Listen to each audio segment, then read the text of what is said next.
weren't dumping them on a different plane of existence, though. Fair. She didn't know And we were that's on different outside planes. of a different, like, rule of law. You were just, dumping them from a boat that travels between Oh. planes. Oh, Where? I literally just fixed cameras. We went live and he bailed. Yep. I just texted him up. Where'd you go? All It's right. like two Okay, bye. dead bodies. You there? Hello? What? I know where I went! Fucking Discord updated! Oh, you absolute software prick! Mid. So, one, we're live. Two. Oh no, we're like... Within 30 seconds of the VOD. You absolute prick. Software prick. I sound just like my dad. I don't know if you heard me say it to Charisse, but that's just Alistair yelling at Vox. Yep. Absolute software. I didn't say that. You absolute software prick. That was a pretty good radio voice there. No. Thank you. All right. I had a very lonely childhood. Anyway. So anyway. I think. Okay, yeah. Hi everybody. Hey everybody. Sorry about that. We are all happy to be here. Yep. And not tired at all. Very The happy first to part be was here. good, the second part was lies. Wait, that was all true? No, the first part was true. The second part was lies. Oh, we weren't live for the whole thing. Gotcha. Everything's lies. We're happy to be I'm here. messing with you. I'm messing with you. I'm happy to be here as well. No, he's miserable. Oh yeah, right. That's why. No, I guess it's okay. I've had a lot of caffeine today, so I'm going to apologise in advance to you guys and to the stream. Nice. I'm sure it's fine. Today might be the day where Gail's head just explodes. Oh gosh. Well, if I have my way. Do it, I dare you. Dare him. Do not dare him. I will. I'll call your bluff, sir. Well, why did you do that? Why did he? That's a terrible idea. Because I don't believe in consequences in D&D. Okay, good to know. But not the Me playing Kiddos? Yep. Oh shit. I very much think I would probably be the only person in this group to survive a horror movie because I wouldn't go in the building. See, you forget Great Dane energy. I wouldn't go in the building either. I would hide behind you, and if you don't go in the building, I don't go in the building. Okay, that's true. So for those of you just tuning into the live stream, Gail's gonna die this session. No, more specifically, I'll cry. head exploding. I'll cry. So it's Spoiler alert if you fine. haven't seen the Suicide Squad. Thinking a lot more Battle Royale, you know. Ah, nice. Okay. Fake Queen is Amanda Waller. So, who wants recap? Okay, so still stand by. I think last session started in Nexus, and we were checking. We checked in with the peoples in Nexus and be like, "Hey, is everything okay? You guys doing what you're supposed to? Guild running great, sweet." And then Kiddos got bodies. I got a whole crate of bodies to dump, and so we loaded it up on the boat, and then Cedar just like, "Hey, Kiddos, I know you just got this cool new obsession thing that you are very excited to go deal with, but I have a spell for you." And so she... I made you a gift. Yes. I am offended. I know. I am offended. So fun to offend you. So anyway, so she grabbed one of the arms from the box of bodies and was just like, "Here's an arm. What's the spell?" And apparently it makes the body grow flowers and moss and other plants and to make them prettier. And I like this plan. So anyway, so then she cut apart the bodies, discovered that there's some sort of poison that was used in them that might be related to our dead, what's his face? Phalius? Yeah. Yes. Shalius. Hmm. You use S names for both villains. I don't know how that happened. I didn't realize. I don't forget her Oshalius. and her alternate characters and S and Oh, Shrike. Yeah. Yeah. Yeah. You have a lot And It's her almost as if brother. You know, it's almost as if Sophie has a thing for characters with the letter S. yep, sensing a theme. No. But anyway, so Kidis found it cool, started cutting up the bodies, and Cedar's just like, I'm gonna teach Gil his spell too. And so we did that. So we, rather than going straight to Leah's homeland, we went to the other, we went back to the original continent we were originally on, to drop by the inn that Kidis hated because it was dirty, and somehow the bath made her more dirty. Here we go. So Again. Kidis did not get off the boat to visit that horrid place. But Leah, having heard our stories about the inn, proceeded to go back to the inn to finally complete the puzzle of the rat bag. And now has an army of rats that can transfer poison, and it's great. And Leah also Okay, smells wait. like toilet. What is the precise number of rats? Do you remember? 3001. Close. Two? Two. What? Are we counting squeakers? We're counting squeakers. Okay, we're counting squeakers. Of course we are. He's the leader. Yeah. But the thing is, though, He's in charge. but the reason why I didn't count them was I was thinking about the ones that are in the bag. I'm assuming the Fair. squeakers are looking out in the bag. No. True. He's got privileges, Mm-hmm. but he is still one of the army. He's one of the legion. Anyway, Rat privilege. so Leah now smells like a sewer. And she gave everyone- Cedar a nice warm hug. Yep. Yeah. I mean, Cedar's like, left Kidis alone while she experimented with her book of lost magic that caused her to summon a primordial, and proceeded to play with it to try to kind of like learn more about the different things on that page. We will be going into the other pages next. oh, Very excited. gosh. Oh We're no. going to see what the other pages do. But anyway, so I learned apparently that I can make different elements happen based off the magic circles, and she spent time memorizing the magic circle, so then she won't have to rely on the book, and then she did them by memory, and I did.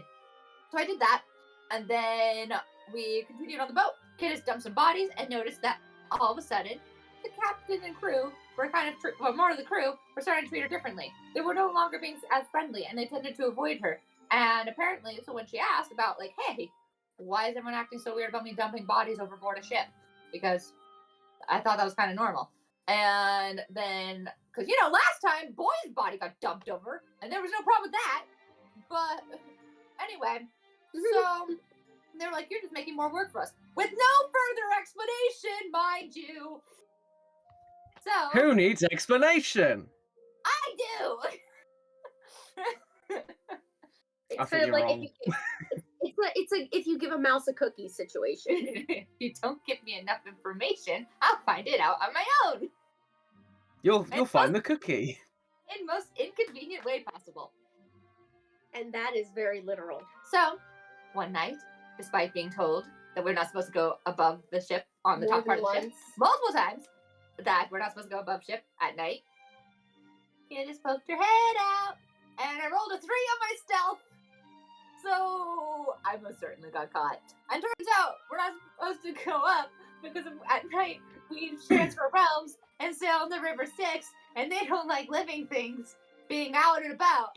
And so, we kind of ended up with a giant snake crushing the ship and a crystal man with a anti-magic lantern attacking us. That was so stupid. I hate that thing. I used my other options. I just like magic.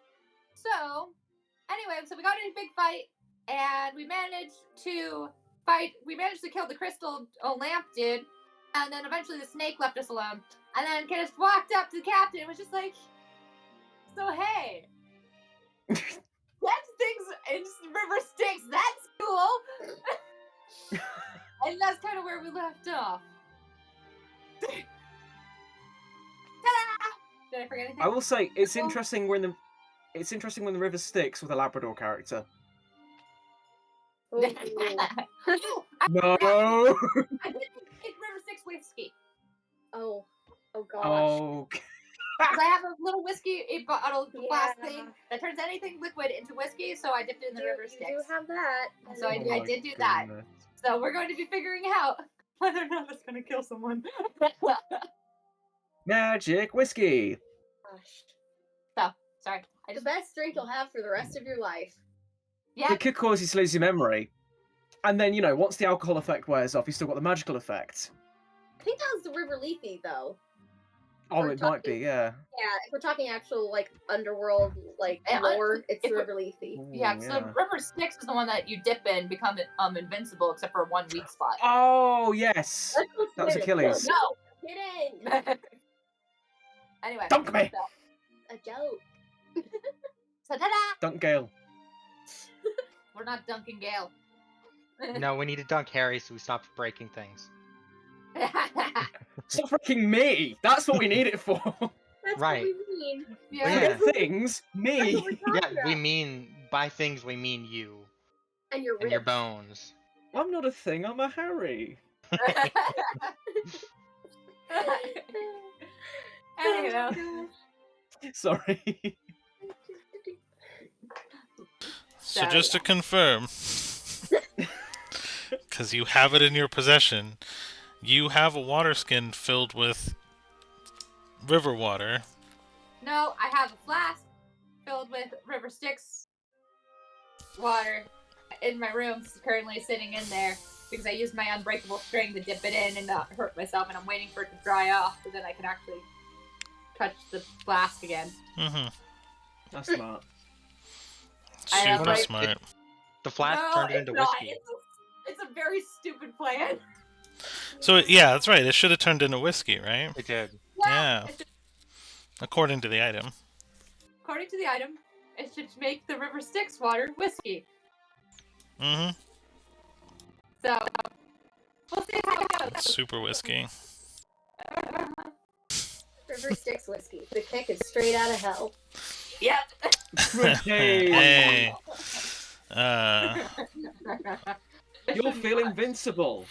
Doku, you should not give me freedom to do things. I give you all the freedom you want. This is your world. You're interacting with it. That's not me. I know. I'm not here to say no to I'm you. allowed to. You do what you Yeah, do. we figured that out. How many years ago did you join? It was only a year I know, I'm ago. guessing. It's All right. say we found that out day one. Yeah. So y'all were on a boat, Mhm. and it's going fast, and you guys have nautical theme Both so fast. Catch Me Napkins? Is that... I don't remember the lyrics to that song. But anyways. So yes, where were we? Fight had just concluded, right? And you... I just think Yeah. Some... And Kenneth walked up to the captain. Was it like, hey? Oh god.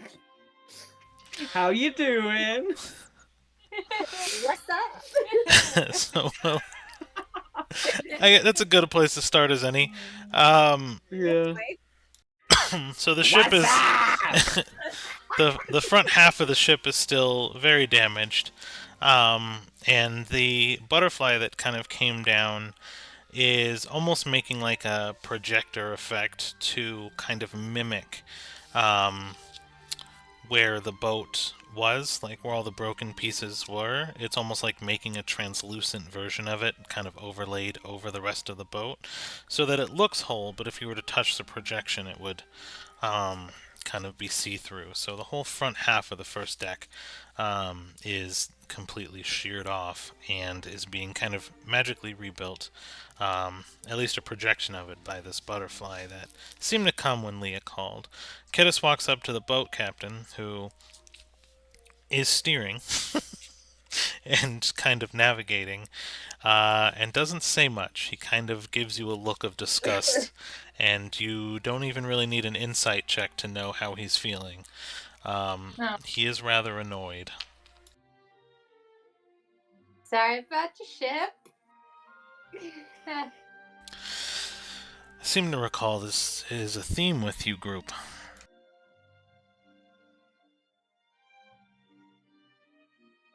But you're on the River Styx, and you served with the Raven Queens, and now it's interesting. Now it's interesting. What? I'm surprised you of all people haven't noticed yet. She looks around like trying to figure out what she hasn't noticed. Roll a quick perception then. I was a little busy being excited. Fuck. 8. You don't seem to notice anything out of the ordinary. Oh gosh. Oh dear. There do seem to be more souls than you would have anticipated, because these souls were specifically supposed to be lost at sea, but you are following kind of the mouth of the river, and in the distance off the front of the boat you kind of see what looks to be kind of a sheared rocky cliff, with an opening that the boat is sailing towards, but that's all you really notice or pay attention to.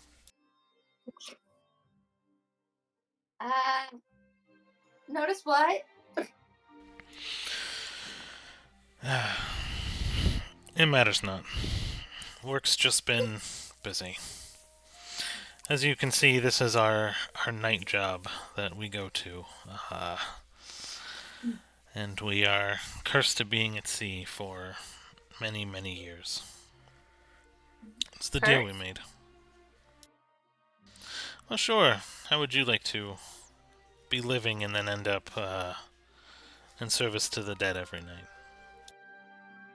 I mean, kind of sounds like what my family escaped, but Well, there's no escape from us lest we want to lose what lives we have. But it matters not.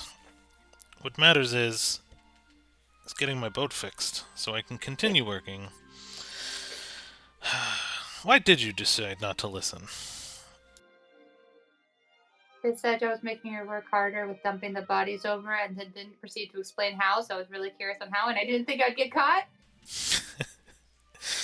Well, as you can see, living flesh tends to attract things here. And it makes it harder because we have to get to the souls first. And as you look around, you see everyone on what remains to be of the deck kind of casting out these harpoons attached to these like spiritual chains. They're kind of glowing like an astral blue, and they like pierce the soul and then bring it upon board as they like pull it. And they're repeating this work with like what seems to be hundreds of human form souls just floating through the water face down. It's very beautiful. You do tend to get used to it, don't you? One thing that I'll never miss is the quiet. There's just no real sound here. Unless you get really close to the water. Are they screaming? More like soft moans. Mm-hmm. No one's really tortured here, you know. Well, they could be. And he's just paying more attention towards steering. The night is almost up, however. We should be returning home soon. So, Since I'm already here, would it be possible for me to watch?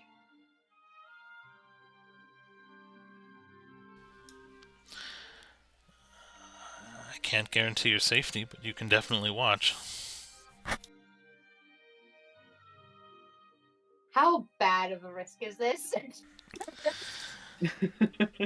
The kind where it's never been done before, so usually those who aren't supposed to be here aren't here. I was kind of doing this for you guys as a favor.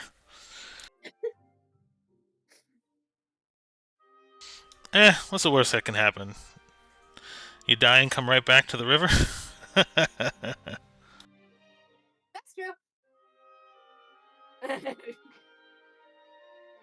Oh dear. I killed my soul real fast. I think Wolf's trying to get it.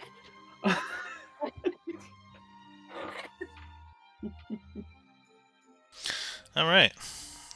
So what is everybody else doing? I think Cedar's still picking the teeth out that the serpent shot at her. She's just like, Oh yeah. gosh, like she's just like trying to take them. I think these are barbed. You They would have are. Cedar? Yeah, I want these out of me. It shot its teeth at me. Oh, okay. Yeah, I look can like a give you a hand. cushion. One of the crewmen kind of walks by as you're pulling them out and goes, "It's better when you push them through." And he like takes his hand and like pounds it into his chest, and it like pops out the other side. Somehow I don't think that's going to work in this scenario, but Yeah, you know, thanks for the input. yeah. You have the advantage of you can't really die because you're already dead. I don't have that advantage there. Yeah, I don't want her to die. I didn't. Thank you. Technically, didn't die, but okay, sure. So what did happen, if you don't mind asking? Well, we sank, and our souls were moved from one place to another place, so we can live in both places. So I'm technically a soul here, and half alive there, which makes me half alive here. I guess my life is just split between two places. Huh. Yeah, not dead, not alive. It's like, the Schrodingers. And he just kind of chuckles to himself, and he's like, The Schrodingers. Schrodingers? Do you mean Schrodinger's cat? Yeah, the Schrodingers. And he just kind of laughs to himself. Yeah, you put the cat on the dinghy, and the dinghy's not alive, but it's not dead, you know. Schrodingy. I don't think that's how it is, Cedar. Do you think that's how it is? No. Whatever. I'm pretty sure there's a box involved, and If I wanted to do science, I would have been a scientist. damn it, Jim, I'm a sailor, not a doctor. Yeah, that's what I was going for. I was about to say it. You seem very good at the sailor thing. And the, pushing things out of your body thing. Yeah. Sailor thing. Maybe we'll run into them when we get topside. They are kind of over there, aren't they? And he just kind of looks up. And he seems to be like sailors? looking at an empty sky. But he gives you the impression that he can see something you can't. What's up there? Some boats. Probably gonna get resupplied here in the morning to fix our ship. Oh. It's like, you don't Wait, see are them? we gonna meet pirates? I mean, it could be. Or merchants. They look like pirates, though. And he's just looking straight up. That would be so cool. That'll be interesting. Mm-hmm. So I've always wanted to meet pirates. Your brother's probably like the most piratey pirate I've ever met, and he's so cool. Oh my gosh, he's awesome. He's just so awesome. I'm glad. Honestly, I am so proud that he's doing well for himself. Yeah. And it makes me laugh that two of us went into the more alternative way of getting living. That's what I'll call it. Yeah, that's certainly a way of wording it. And while we're talking, Gail's actually taking the barbs out and using the talking as a distraction from the pain. Oh. You do hear a whistle as you kind of see a shadow start to cast over the boat as you're going into kind of this cave. Seems to be almost like a skull's head mouth open that seems to be swallowing the entire river. And they kind of motion you below deck. Leah's gonna take the butterfly and head below deck. Kiddos, you coming? When you say yes. Take the butterfly, the projection that's being super transposed over the broke away pieces kind of fades. And but the butterfly comes with you. Okay. Kiddos, you coming with us? That was not the plan. Are you allowed to be up here right now? Captain says as long as I don't die, we're good. Okay, don't die. Yeah, please don't. Stay safe. We'll be below deck. Oh my gosh, that kid. Call us if you need us. Got it. If my soul disappears, please someone grab it. Okay, I'm not sure how we'll do that, but sure. More referring to asking the crew members. Oh. So as you guys kind of make your way through to the lower decks, as Leah kind of follows through, I'm assuming she kind of went last, just in my head thematically. Made sure Sure. everybody went first.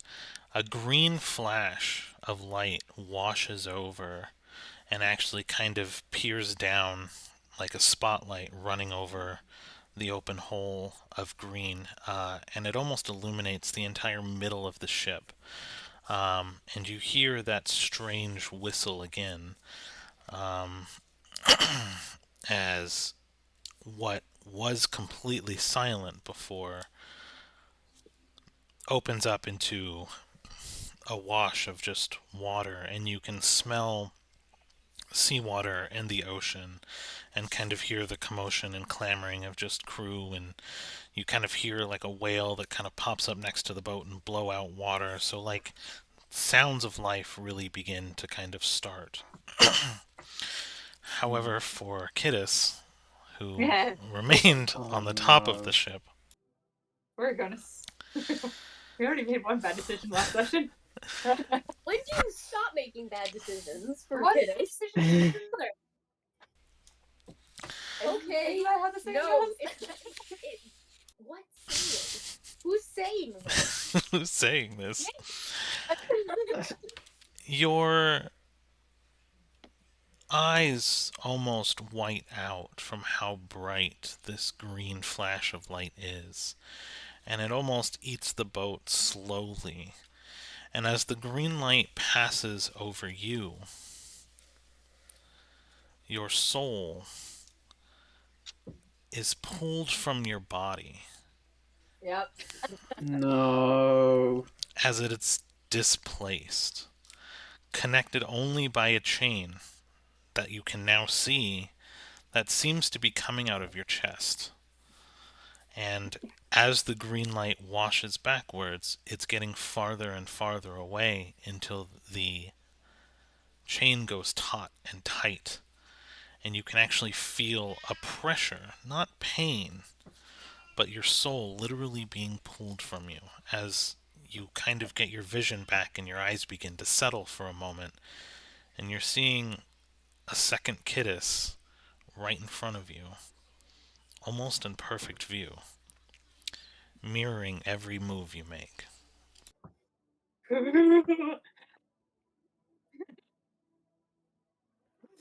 That was such a bad plan. Kiddos just kind of like just starts mirroring, just like. And now there's two. So after a few moments of you just kind of mirroring, you notice that two things are happening. The first is that the soul form that you're looking at begins to kind of solidify and goes from more of an opaque to a solid. And the chain that was connecting you and what you would assume would be your soul begins to kind of crack and get brittle. Oh my goodness. This might be a problem. You think? You see, these are called consequences. They happen when you make bad choices. This is what I need to be aware of.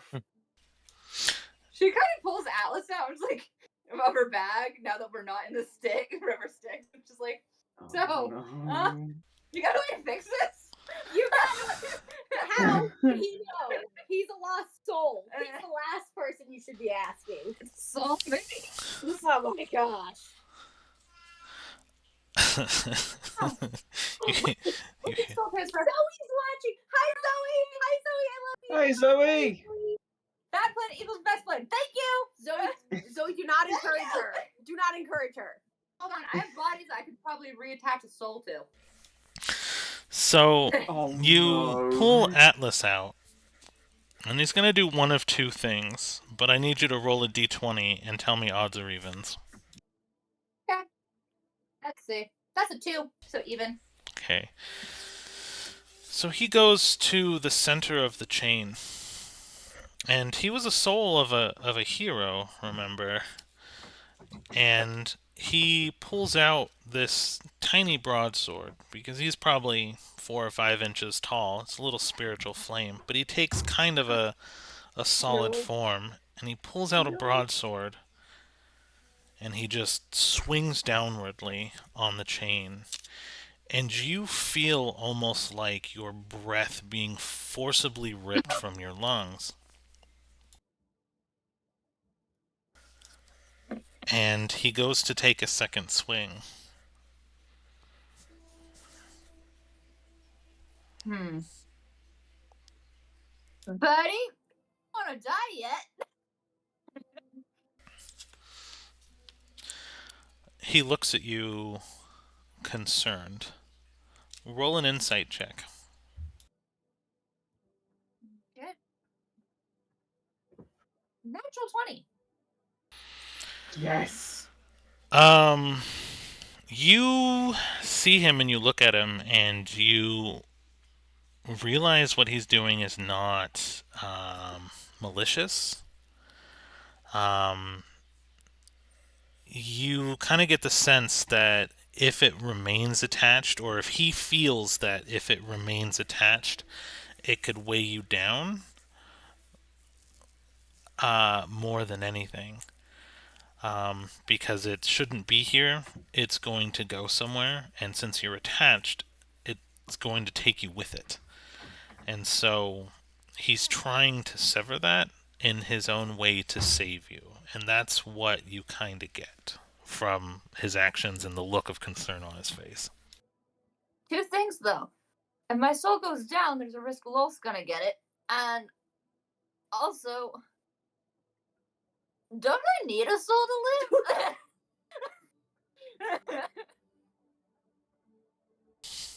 live? You do.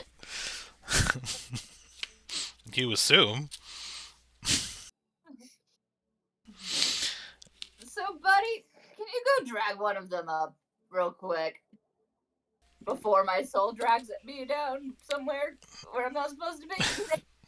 Drag. Can you go fetch them, my friend? Straight to hell. Can Leah hear any of this at all? Like the commotion?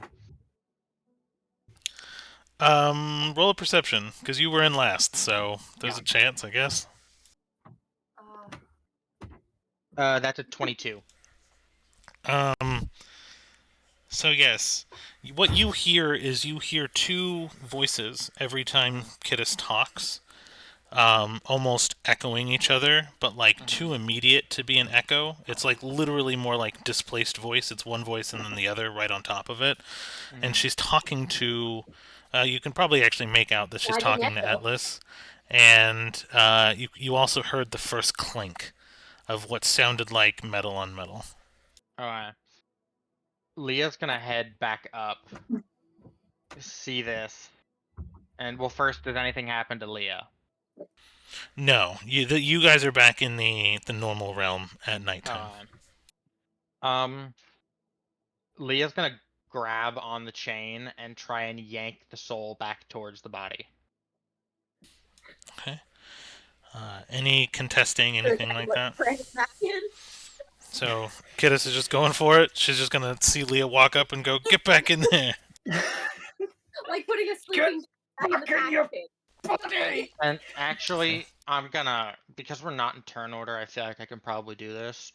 At the same time, I'm gonna use Channel Divinity Control Undead to make Kittis's soul work with me. Back where it came from. Like, actively work with me.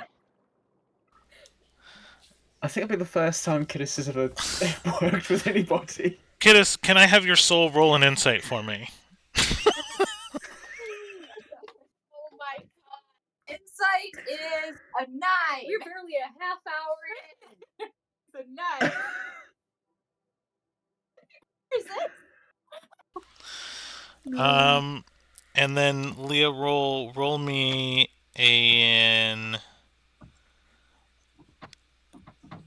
For all intents and purposes, just should be Arcana. But you know what we're gonna do? We're gonna roll a Strength. That's what we're Love gonna it. do. You're Alright. forcing her soul back into her body. Yes. And that is You will stay alive! that is a 23. Okay, so 1 second. All right. So here's what happens. You're trying to channel divinity. Kidis is just standing there, just awestruck, looking at herself. You kind of yank the chain where Atlas hit, though. And as you kind of yank it and pull, the chain snaps. And the color washes away from Kidis's face. But you still have your hand gripping both sides of the chain. Mm-hmm. And as you kind of channel your divinity, you kind of just sucker punch the soul towards Kidis, and it kind of hits her, and the holes that are in the chest where the chain was kind of meet, and it begins to get sucked back in, but it's not getting sucked into her body. It's getting sucked into the necklace around her neck. What? Wait, the skull necklace? Yep. Oh no. And Interesting. as it kind of finishes, the necklace glows kind of an ethereal, an ethereal blue mist will kind of have this permanent layer on the necklace that's visible and kind of puts out a dim light for a couple of feet as it glows. But Kidis will take a deep breath in, like she's still alive. Oh, wait, I can hide my soul from both. I literally hide it. That's your takeaway? I successfully separated my soul without killing myself. Well, if you didn't accidentally kill yourself, I'm about to. I cannot see sparkly. I can see sparkly things in my eyes from laughing so hard. So Kidis is no longer producing any sort of body heat. Like her hand was cold. Like her hand was cold before, now her whole body seems almost clammy and pale and cold to the touch.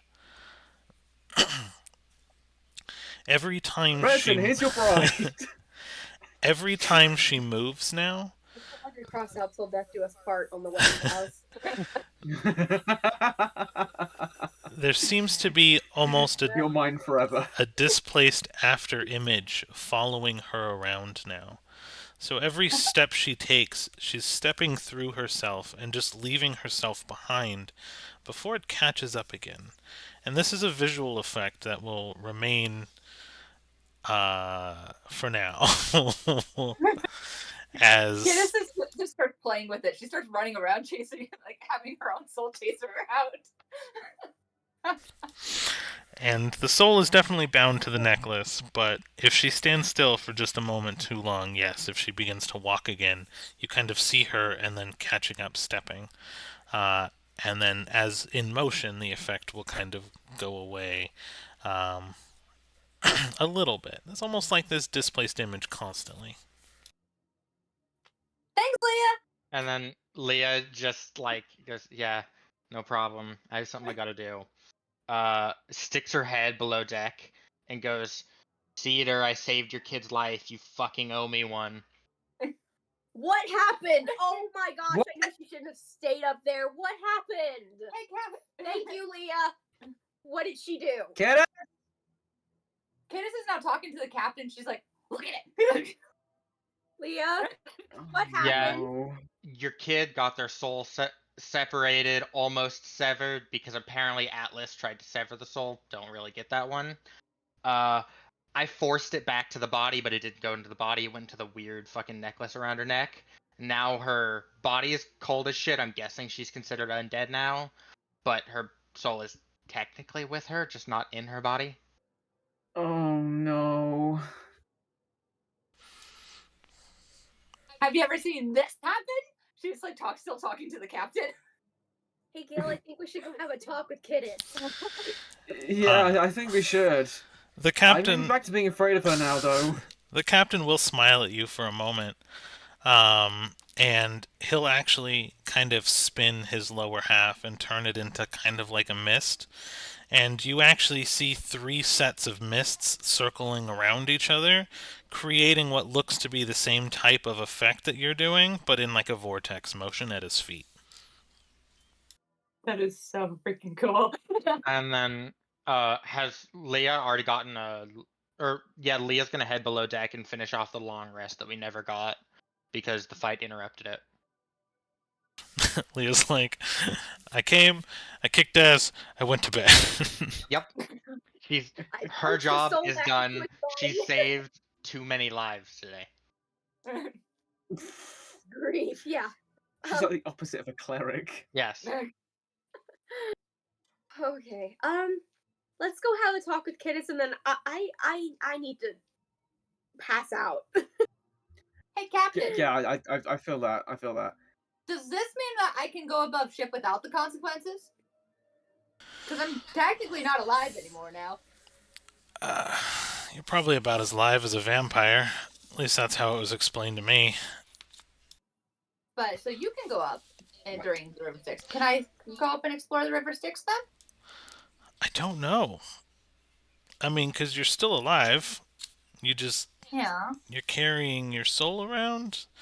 See, mine is attached to the boat, so it makes sense, right? Instead of Mine's having... attached to the necklace. Yeah. So I can't get too far from the boat. Presumably, you can't get too far from the necklace. Sense that's how it was with Philo. Ethereal bonds. Interesting. I didn't know you could have that with a dream. I didn't know either, but now dreams don't exist. Wait, you remember dreams? Yeah, what's a dream? Hold up. What? Sure. I remember dreams. No one else seems to remember them. It's the things. So yeah, they're. Yeah. How do you not remember? How do people not remember dreams? Apparently, the timeline somehow got screwed up. Not sure how.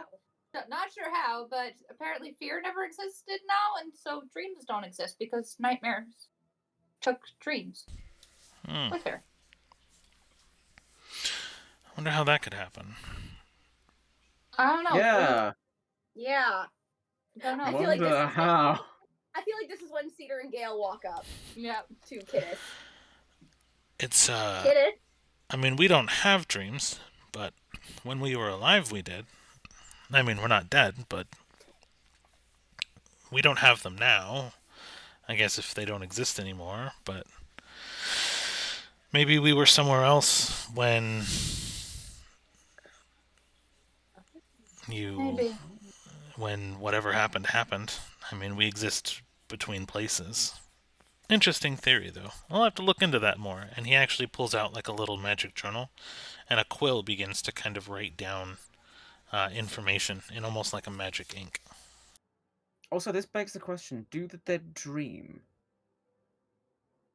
Evidently not. At least not anymore. Speaking of It's not the anymore. dead, do you want to tell us anything, Kiddis? Yeah, what the heck? Kid starts like jumping back and forth. Just like reading the No.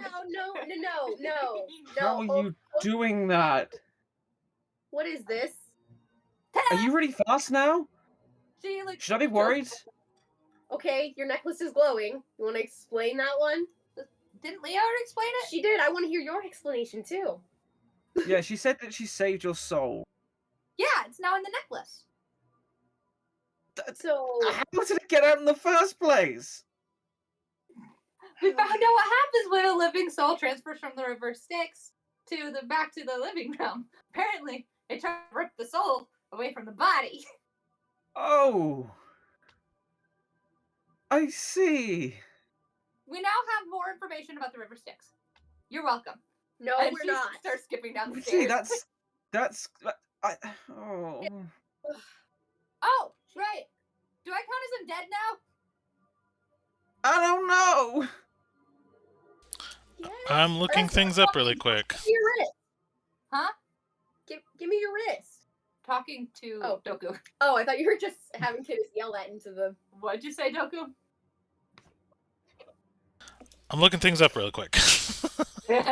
Kid is just openly shouting at God at this point. Yeah. Realistically, you better hope not, because there's always a chance that healing spells will no longer work on you. Yeah, That's the point. Well, I will definitely say you're resistant to necrotic damage now. Well, I was already resistant. Can I be immune now? No. That's just too little fun for the DM. Yeah. So, let's see. You need to learn maybe when we can do a thing, we shouldn't do the thing. Here's the thing. If we don't know what the thing does, then it's great to learn what it does. You just died. The Kid is reason you're not dead and in the hands of Loaf is because Leah apparently punched your soul back into your tiny body. Not into my body, apparently into my necklace. Kidis, I do not care about the politics.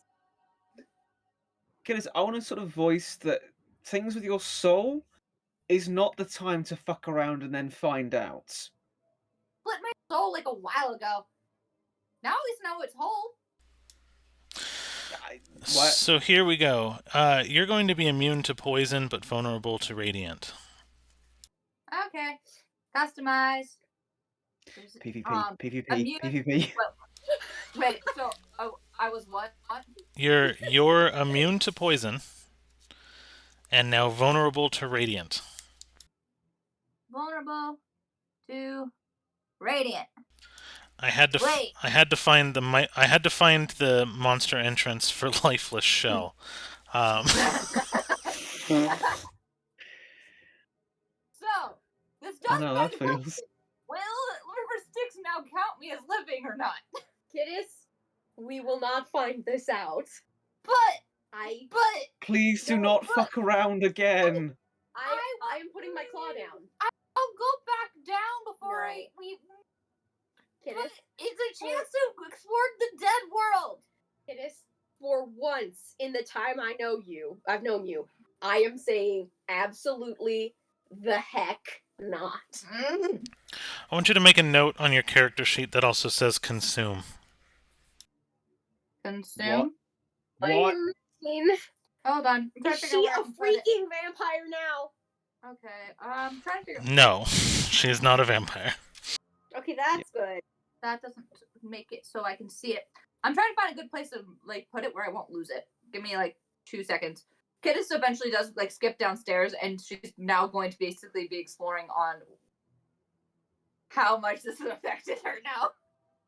And she's also going to be exploring on how far she can get from her soul before it starts being painful. Oh my god, what is happening? I don't know. Oh. Immediately. The moment you take the necklace off, it feels like you're being ripped apart from the inside. Noted. Can no longer take the necklace off. I don't smell though, do I? You should use your threads to sew it onto your neck. Frankenstein style. I want you guys to roll a perception. Okay. All of us? Which ones? All of you guys except for Kidis. Okay. Okie dokie. Well, Leah's knocked out. Oh yeah, okay, well, Leah's sleeping. 15. 12. She was skipping and you had a hard time hearing her. Oh, so she's actually able to stealth now. I said. Welcome to the club. I don't even know how to process any of that, Gail. I've given up processing anything. I've given up processing anything that is going on with our party. I don't know if that's healthy. Gosh, man, I'm saying that. Wow, that is progress. I think that's what we call progress. But I think she heard me though when I told her absolutely not. But let's just watch her in case she didn't actually listen. Yeah. Ugh. My This is words a lot. exactly. And the Cedar turns to the captain. I am so sorry about all of that. I was supposed to help fix the ship. Please stay under the deck. Nope, we're going back up to try to help fix the ship. Fantastic. Great. Wonderful. Amazing. And the captain, if you start messing with stuff, the crew will kind of in unison, almost at the same time, say, and the same verbiage too. Don't worry about that. There'll be plenty of time to fix it tomorrow. Oh, okay.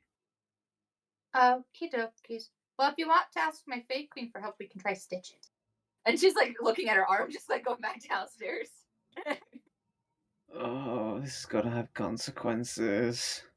Yeah. Why do I feel like the consequences for her actions seem to get diverted onto us? I don't know. I mean, this time they seem pretty concentrated on. But she's not even aware of it. Is it a consequence if you're not aware of it? Does it still count? I feel like Killis is aware of it. I just don't think she cares because it's kind of cool. In her eyes, I mean. Yeah. I think that's the closest I've come to understanding someone. Oh dear. Let's go get some sleep. Yeah. Yeah, maybe we can think about it better in the morning.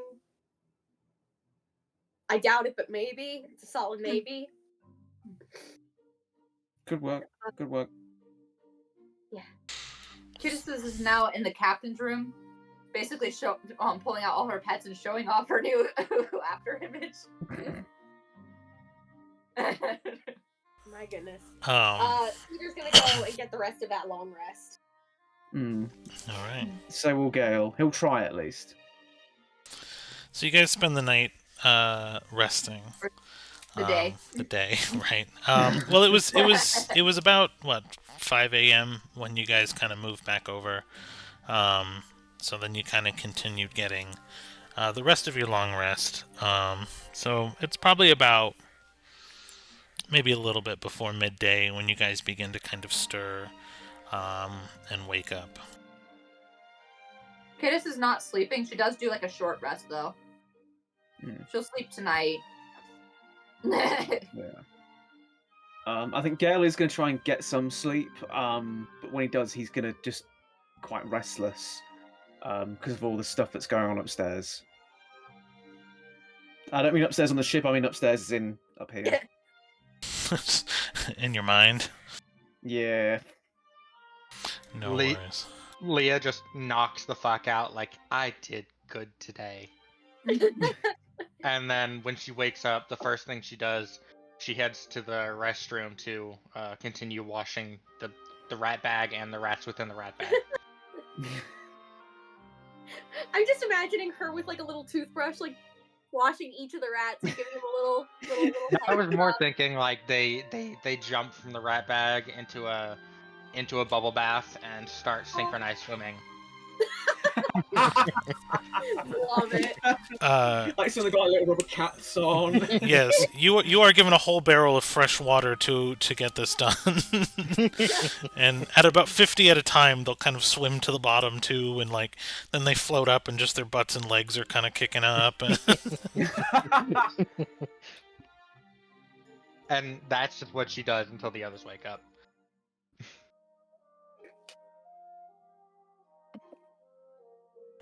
All right.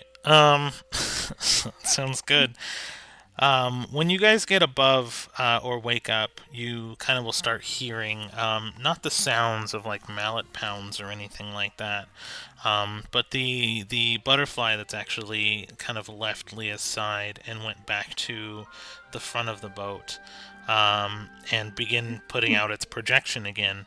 And people are finding pieces of wood from the wreckage and holding it up to where the wood should be in the projection, and it actually begins the process of mending Whoa. magically. So the wood actually, as long as it remains, is being mended. However, there was a lot of lost pieces that will need to be recovered or traded for, so there still are pieces, but you notice that the crew is kind of putting things together as well. Now, where was the I think other boat?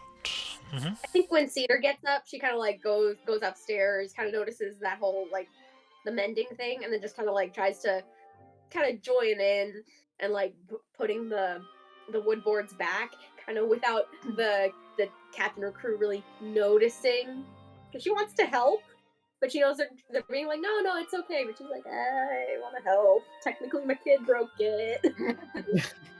I'm mending. They'll welcome any sort of help. Except for me. Right? Less work. I mean, they work at night, now they gotta work during the day, so they're probably not super stoked about that. No one told me that would happen. They said it was a bad idea and that nobody had done it before and you might die. They said there'd be more work. They said that me dumping bodies was more work. They didn't say specifically on what about me doing it. Well, I'm pretty sure They also warned fixing their you. boat is making more work too. They Yeah. warned you. But I didn't know that was going to happen. So So yeah, Cedar's trying to help with the boat thing.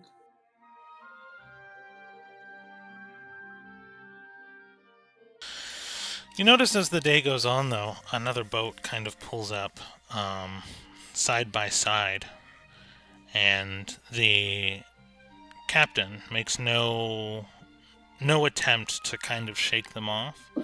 But as you are looking at them, you notice a black flag hung high with the image of an owl's face with an eye patch. Yes!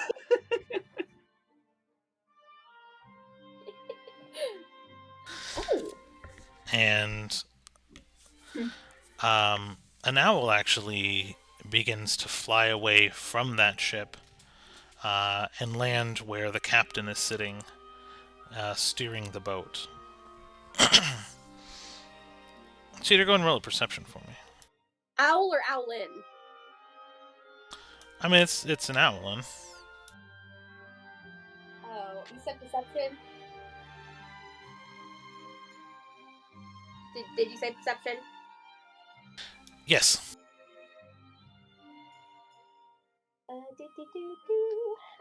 That's 11.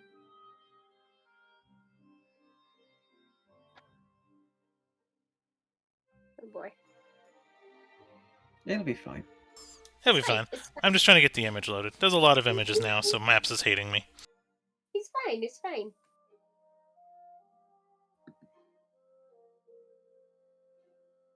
Is this your brother? Whoa! Oh, Harry, we can't see you anymore. Can y'all see Harry? I guess it's just ours I then. think that's just us. Yeah, well, he froze. Oh, he froze? Yeah, okay, he's well, then it's not. he froze. Oh, yes, he did. It's a really funny face, Yeah, too, I'm having fun because it's, like, in the corner. You almost died! That was. We learned something new. Every time I do something, it may be a bad decision, but we do learn something. And every time a bell rings, an angel gets its wings. What do you want to be? His laptop is updating. Yeah. He's just having all the technological problems. All the tech problems. Uh-huh. Sorry, guys. You'll get It's us. fine. Just a minute. So another boat pulls alongside. An owl actually flies off. You notice that it's an owland for sure, but you don't necessarily recognize them from the distance, and you're kind of in this broken projection trying to help like hold pieces of wood up. And they begin talking back and forth for a little while. And the boat gets even closer and then actually puts the little bridge and bridges between two boats before a crew that most of you actually recognize begin disembarking the one ship and bringing over spare wood, nails, hammers, anything that could be used to repair the ship. And in exchange, closed off, completely sealed crates are being exchanged and delivered to the other ship. But you actually will recognize everyone except for Leah, actually, I think, would recognize these as the crew you met on the side of a mountain from the magical ship crashing from before. Oh my gosh. So real quick, Harry is rebooting his computer real quick. Should we take our break now? Well, That's probably fine. Do you guys want to take a 5-minute then? Sure. Yeah. If that's okay. And then we can do Yeah. the pirate meetup thing, because I'm really excited about it. But also, I agreed that I'd stall for a sec. Okay. Then yeah, we'll take a 5 spot, guys. And we'll see you guys in a few. Thank you again. Sorry.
There's not many books on this, I don't think. Yeah, don't read a sports page or a magazine, but a book.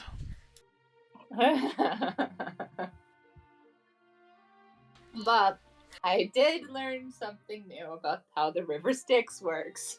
It tries to rip your soul out if you try to leave. With knowing. It wasn't necessarily the river, it was the interchanging of worlds.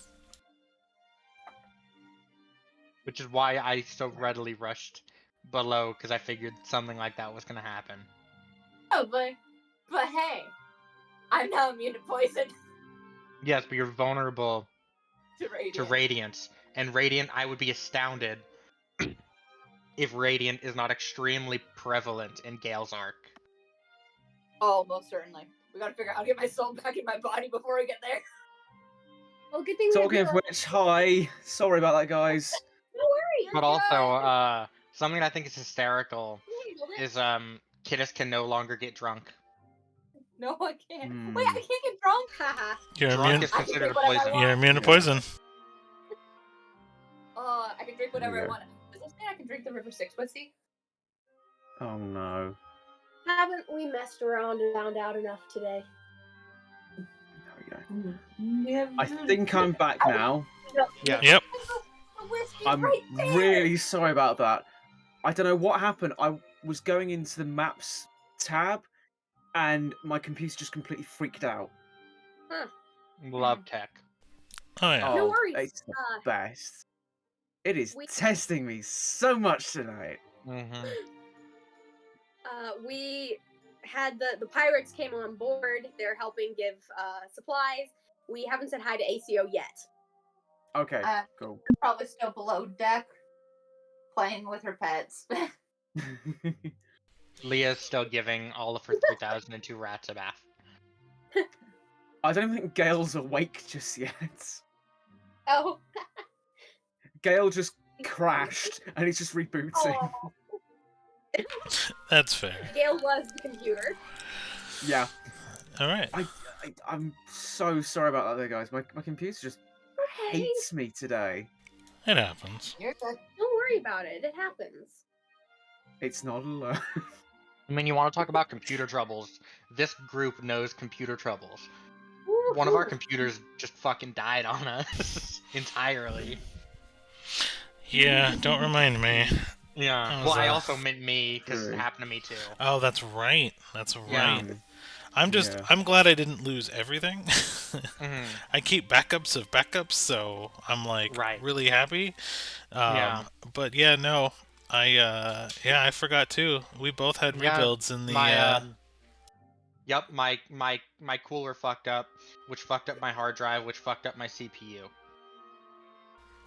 yeah, my power supply fucked up, which fried my motherboard, which fried my Yep. GPU and my CPU. Mm-hmm. Yeah, but not my hard drives. Don't know how. Like disk hard drives, completely fine. I was Yeah. like, I'll take it. You know, I'm really so good. glad my hard drive got fucked up, because you know the obvious test for fixing a hard drive to see if it's bad is pop in a known good one, see if it works. Mhm. The guy at the computer store popped in a known good 2 terabyte in place of my 1 terabyte, and gave me the 2 terabyte for free. Ooh, nice. Yeah. Upgrades, people, upgrades. So I got like 150 some odd piece of tech for free. Nice. Ooh. I come from the days where you used to put your hard drives in the freezer when they went to go bad, and that's how you knew if they were going bad or not. Huh. Yeah, there was something about it, I forget, but when they used to start to go bad, they would be really slow, and they would lose access to reading the memory. If you put them in the freezer for a couple hours, pulled them out, plugged them in, and they worked, you had like 2 more tries to get all your data off because your hard drive was dying. Good to know. Oof. It's like, Yeah, I don't think I ever had it that bad with my first computer, so that was good. But that was literally the case where you had the monitor and then the big brick that went Mhm. right by it. oh yeah. I used to love that thing. It was so good playing like classic Zoo Tycoon on that thing. I loved Zoo Tycoon. Holy shit. Mm, Oh yeah. And Roller Coaster Tycoon on floppy, I think. I remember. Oh, damn. Like it had like 3 floppies in the set. You had to like. Mm. Anyways, back to the kids fuck up. yeah, back to kids. Yeah. No, actually no. We have pirates coming on Yes. board. Fair. Trading mysterious goods. Pirate. Give us a soul. My Yes. soul's in the necklace. They can't trade that. Better hope they can't. We could just throw away the whole Kidis and get a new one. No! There was an alternate one. I mean, you just go grab that one. There's enough rifts in the world. Yeah. The alternate one is no. somehow more violent. The alternate one is like Tempest's friend, so that's never a good sign. Don't want that. Oh, You right. don't want that negative energy. We don't talk about Tempest.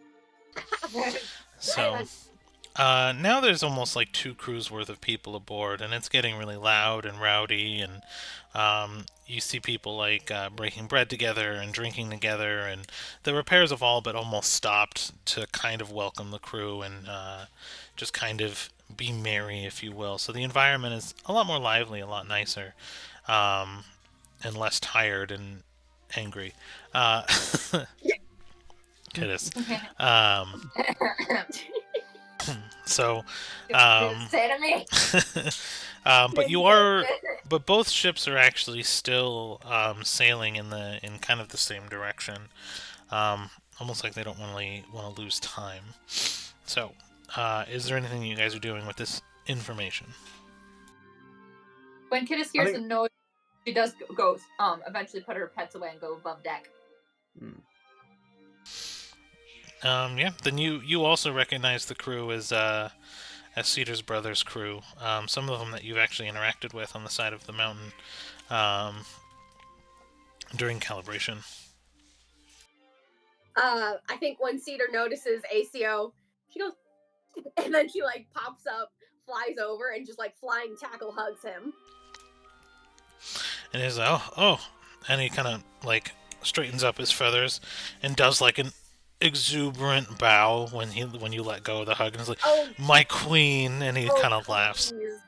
Oh please, no, gosh. What is to what do I owe the pleasure of this royal visit, your grace? And he's going above and over the top. She takes her wing, kind of like bonks him on the head with it a little. Cut it out. I would like to remind Sophie of something to see how this changes the interaction. Who gave the mecha owl and the wing idea? Better not have been him. We can find out. We'll find out. But it better not have been. We were sailing. Some stuff happens. Cadis' soul's in a necklace now. That happened a little bit before you got here. So, and we're sailing. Are you part of the crew? No, we were with the crew a while back. They gave us a ride a while back. We found them again, and they were doing us a favor, and we accidentally broke their ship. Well, by we, I mean Cadis. I mean, didn't you get them sunk the first time, and now you damaged their boat the second time? We have a really bad track record when it comes to boats. Yeah. I've heard talk from the airship pirates, too. Oh.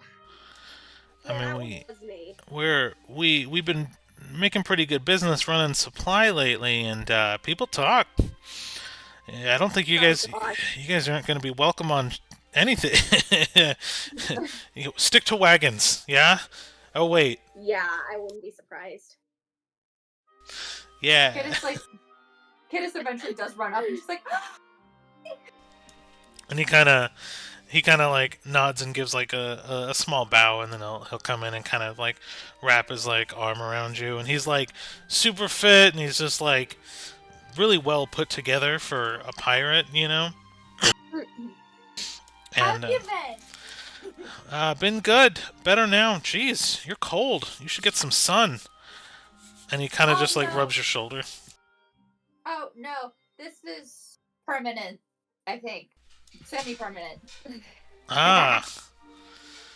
Okay. Well, that's unnerving. And I'm a pirate. It is. Oh, trust me, it's unnerving, and I've known her for I don't know what time is now. Well, you've adopted her, For a so while. and Yeah, I adopted and he her, kind of so. like puts his whole hand, claws and all, and like feathers on your face to kind of see if you're cold too, and then he's like, "Nope, you're good." So I guess it doesn't It's run in there. the family. No, it doesn't Not run in cold, the just a family. dork. This little bundle of trouble actually tried to stay up on the ship when I will. And you hear from behind her hand, I will bite you. Move your hand, and I will not.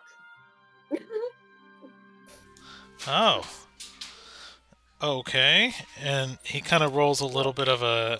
I guess we'll roll it. This is more curious. I guess Kittis, roll a deception because you're trying to stop the conversation from happening. Ah, shoot, that's like 9. And he kind of whistles then, and one of his crewmates actually comes up, one of them that you don't actually recognize, and he goes, go get one of the things. And and she leaves, and a few minutes later she'll come back. You guys are just kind of talking things out now. I was like, so what's your guys' plan anyway? Well, we met up with some with a new person. She's a friend of Gail's. You remember Gail? He's the blue one. Ah, yes, the blue one. Yeah.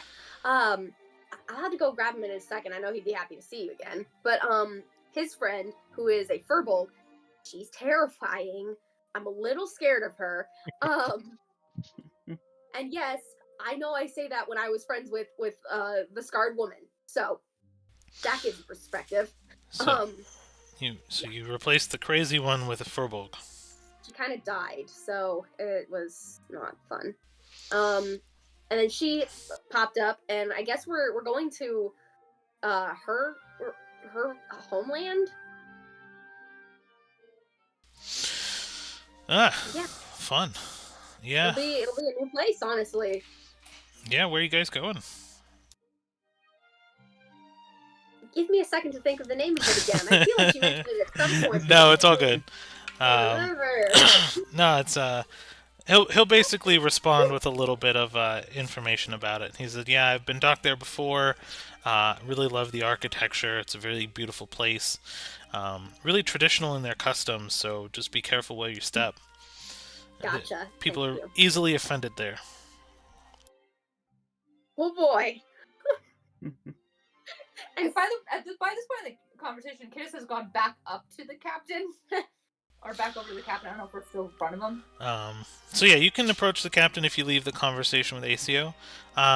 You will be handed a small flask with what looks to be... are you familiar with the old medical bottles where they actually were glass and then they broke the glass and then you were able to take the medicine out?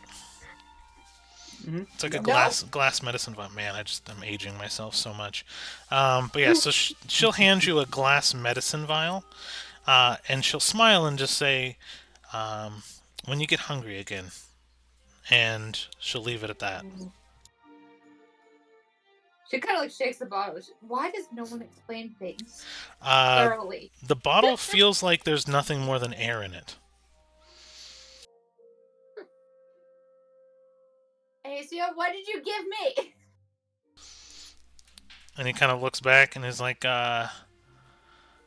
"Food." And he kind of goes back to the conversation with Cedar. Everyone wonders, why did Kiddis do this? Because no one explains shit. And then she walks over to the captain. And the captain just kind of looks at you and goes, "Yeah, you'll... It's good of them to do. Those are expensive."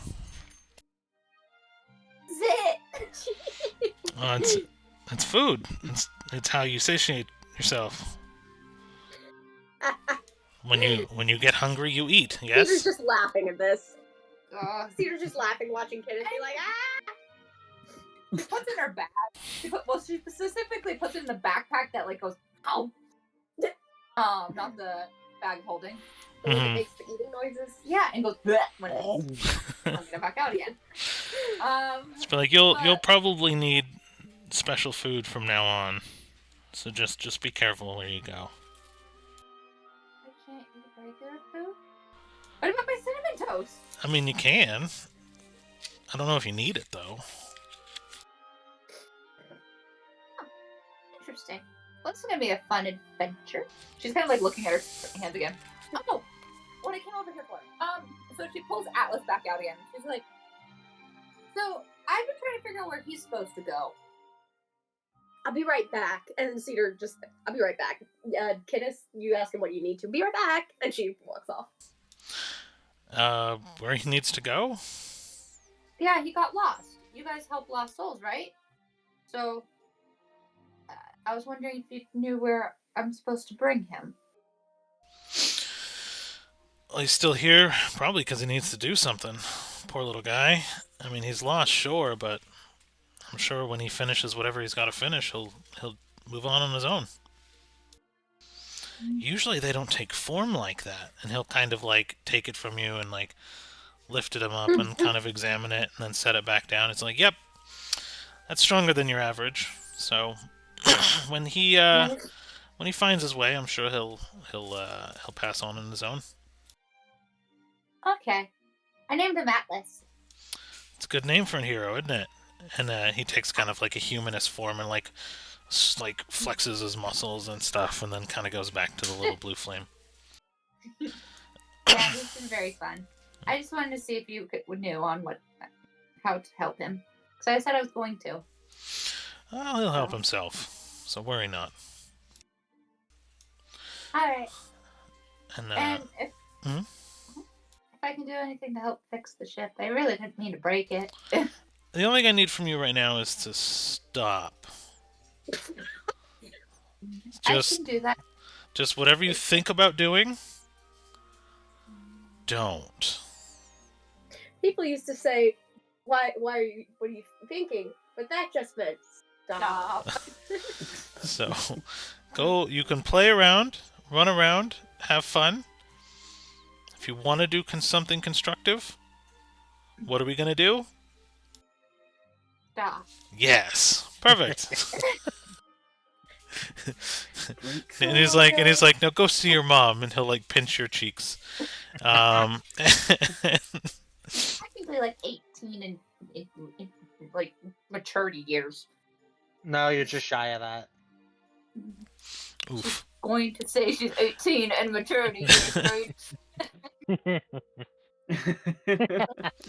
When art imitates life, I don't. Sophie's actually reaching to pat the top of your head.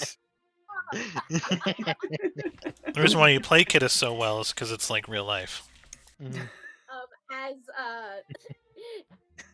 Kiddes is talking with the captain and ACO, Cedar goes downstairs to, I guess, wherever Gail's sleeping. He's kind of like, hey, wakey wakey. And Oh, ACO will actually follow you guys and kind of just see what you guys are up to. And What you're just time hearing a is it? shit ton of splashing from the bathroom. Hey, there's pirates.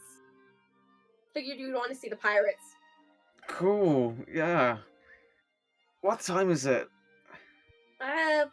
What time is it? 2:42 Eastern Standard Time. It's about midday. It's about midday. About midday. What? I've never. What? It's we slept in a bit. I mean, we did go to sleep at like 5 a.m. I just woke up a bit earlier. I have never done that before. Why wasn't I? How wasn't I waking up? I'm going to open the door. Okay, I was going to open the door and see that he's got like heavy circles under his eyes from just like not sleeping very well at all. Also, She I kind of jumps at this a little bit because it reminds her of something. Whoa. I feel obligated to mention Gale still has a cloud beard. Oh yeah, he does, doesn't he? Yeah.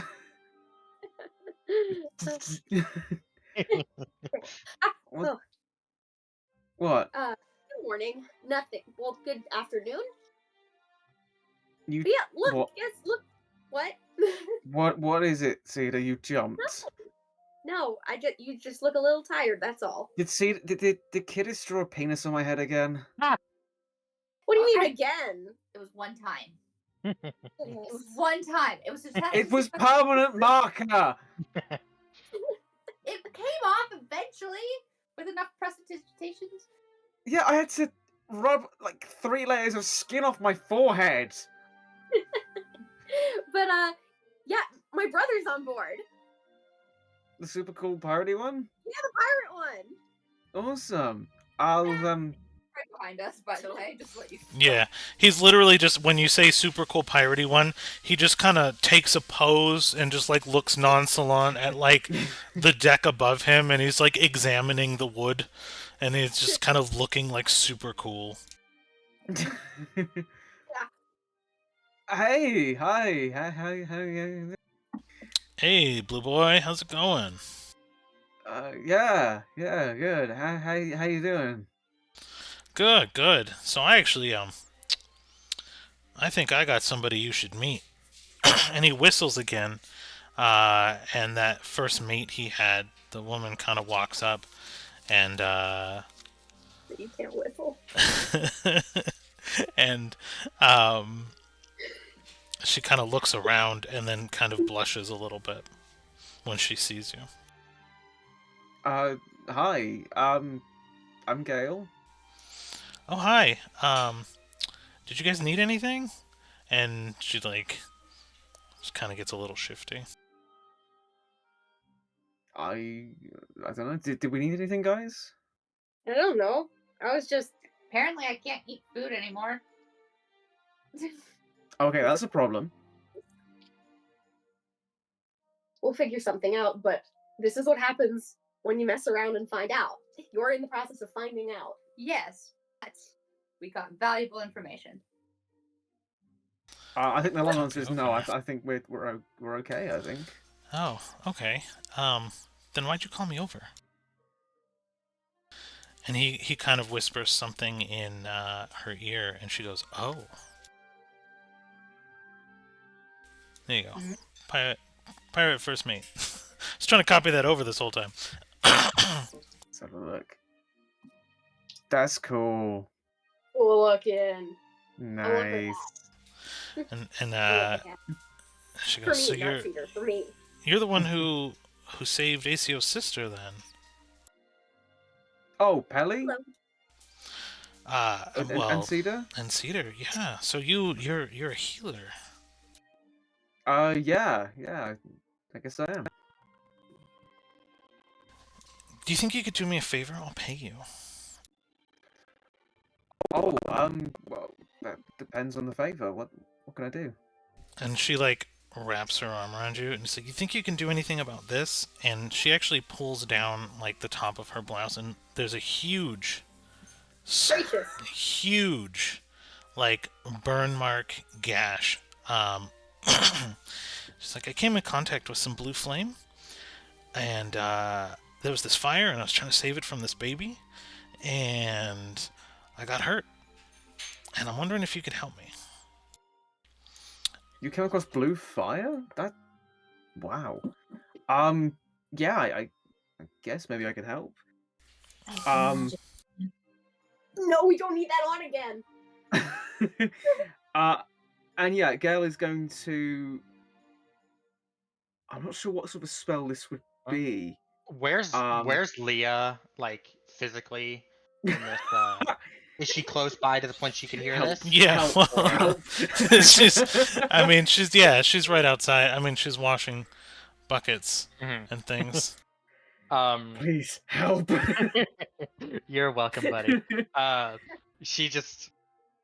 You'll just hear this like very loud, drawn out creaking sound, which y'all can surmise is just Leah standing up from a decent chair. Opens the door and is like, "Yeah, I think this is my department." Oh, what? Healing burns? You can do that? Maybe? We'll see. Okay.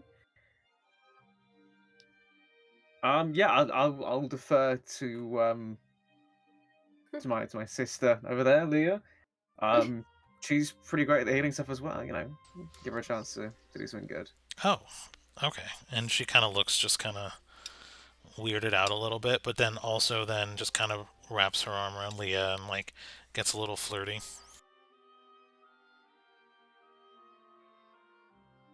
You have to pay a little extra for that, but but no, she Peter accidentally lets out that laugh, and then just her blood goes over her beak. Just like, Gale is very confused. but Leah will put a hand on her shoulder and will burn 10 points of lay on hands, 5 to neutralize a poison, 10 or another 5 to cure a disease, and see if either of those take. The wound, actually, neither of them. You can see that almost like the burn stopped festering, but it doesn't heal at all. Okay, but did it help? A little bit. Then which one do I felt helped more, the neutralizing or the cure of the disease? Roll an Arcana. Okay. Would this be Arcana or Medicine? Arcana. Okay. Nat 20. The the divinity almost healed more than the act. The act of healing seemed to kind of heal a little bit of like accelerated natural healing, but it didn't do anything for the wound. Either one. Then I will just try 5 points of regular old lay on hands. About the same effect, rolling off the same 20. Okay. Then fuck it. I'll burn my remaining 20 points of lay on hands.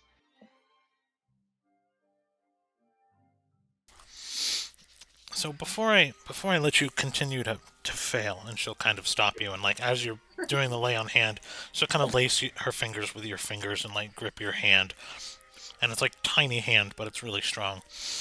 Before you waste more healing, I've seen regular doctors. You guys all have been Fey touched, have you not? True. I mean, yeah. That's kind of what I was hoping for. I was to see if you had any Fey magic that can help me. I don't think anything normal will do the trick. Oh. Well, then I actually might also be the perfect person.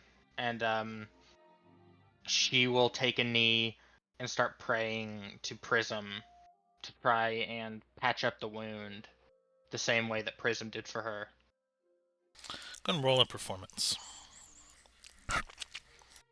Nat 20. Nice. Another? Harry is an all. It's loaded dice. I wish. God, I fucking wish. What? So that is 28 total.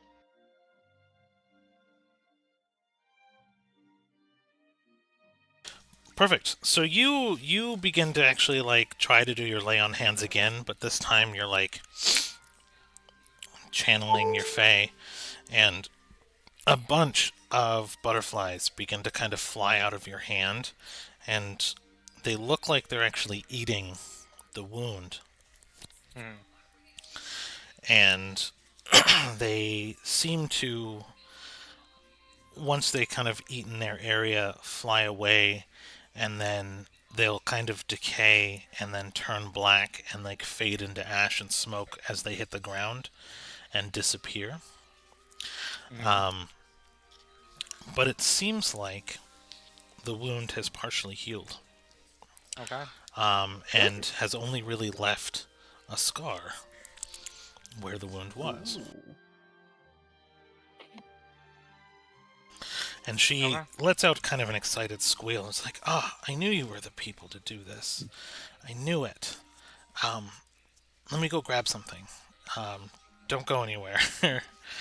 Not that you would, because you're on a ship, but she's now just kind of like stammering, and she kind of like looks at you all kind of like, she like winks, you know what I mean, and she takes off.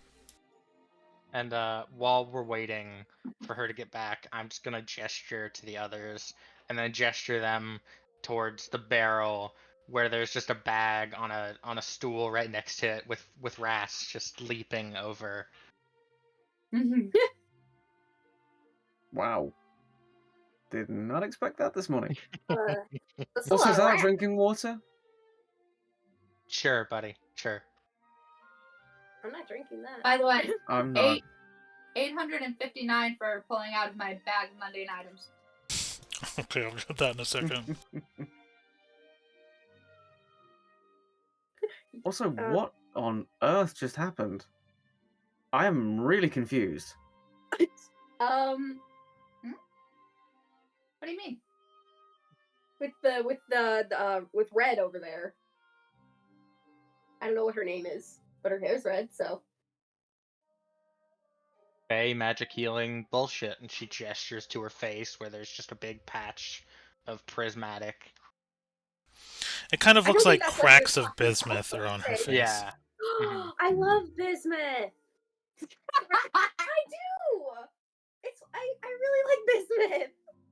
That was Sophie speaking, not I think it's Cedar. Gail. I think it's kind of similar when I stitched your limb back on. Oh no, I kind of understood the healing. I was talking about the rest of it. He wasn't talking about the healing. Yeah, no, that was a little weird. Alright, I've lost like 3 tabs. Give me 30 seconds, because I had Okay. something for you, and I'm just gonna give me 2 seconds. Love it. Okay. Yeah, I mean, blue flame. I mean, that's a really weird coincidence. Yeah. When we heard about that, didn't it like not go out though? Yeah. Yeah. Oh yeah. How did she survive? I don't know. Could that Maybe be why she with was the- winking? Was she letting on more than she knew? No, honey, no. And then Leah hears Leah and Kidis hear in their heads, should we explain or let him not know? Oh, let's enjoy this for a while longer. Okay, if you say so. One day he'll figure it out. He says in like in the head, in the mind. Like, Maybe one of us should. You guys being really weirdly quiet, but maybe I should like pull it to one side and have a No. private conversation with her. That's No. not a good idea. That's not. Not a good idea. just let her be. Let her be weird. You know Well, how you no. I think buddy, I think there are actually places in a lot of towns where people must have the same affliction because they all wink at people that come into these buildings in these very similar ways.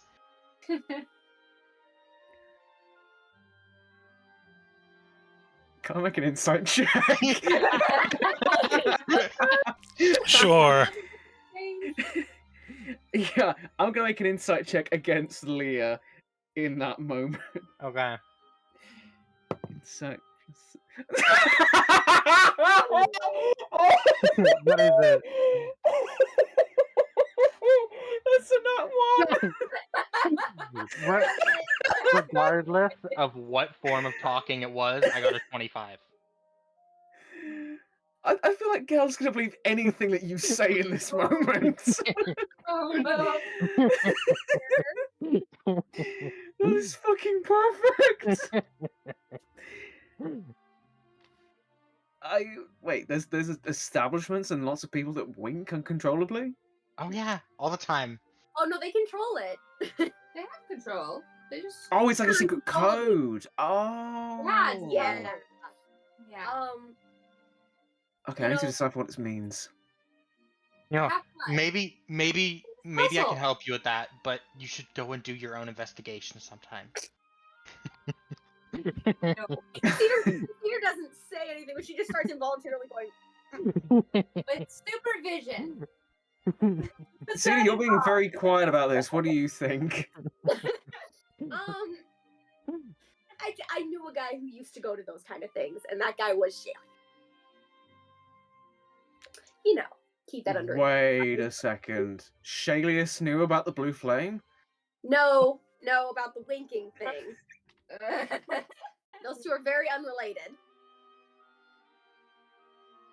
Okay, now I'm really confused again. I thought that was code for knowing Oh. more than they let on, and we were linking it back to the blue flame.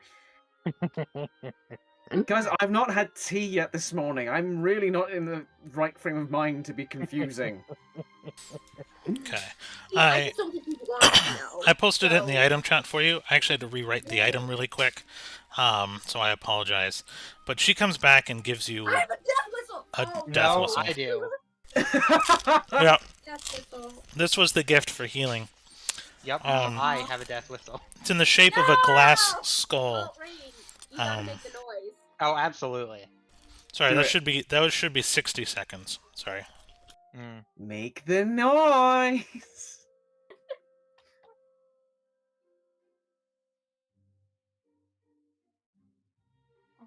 Well, not, There we go.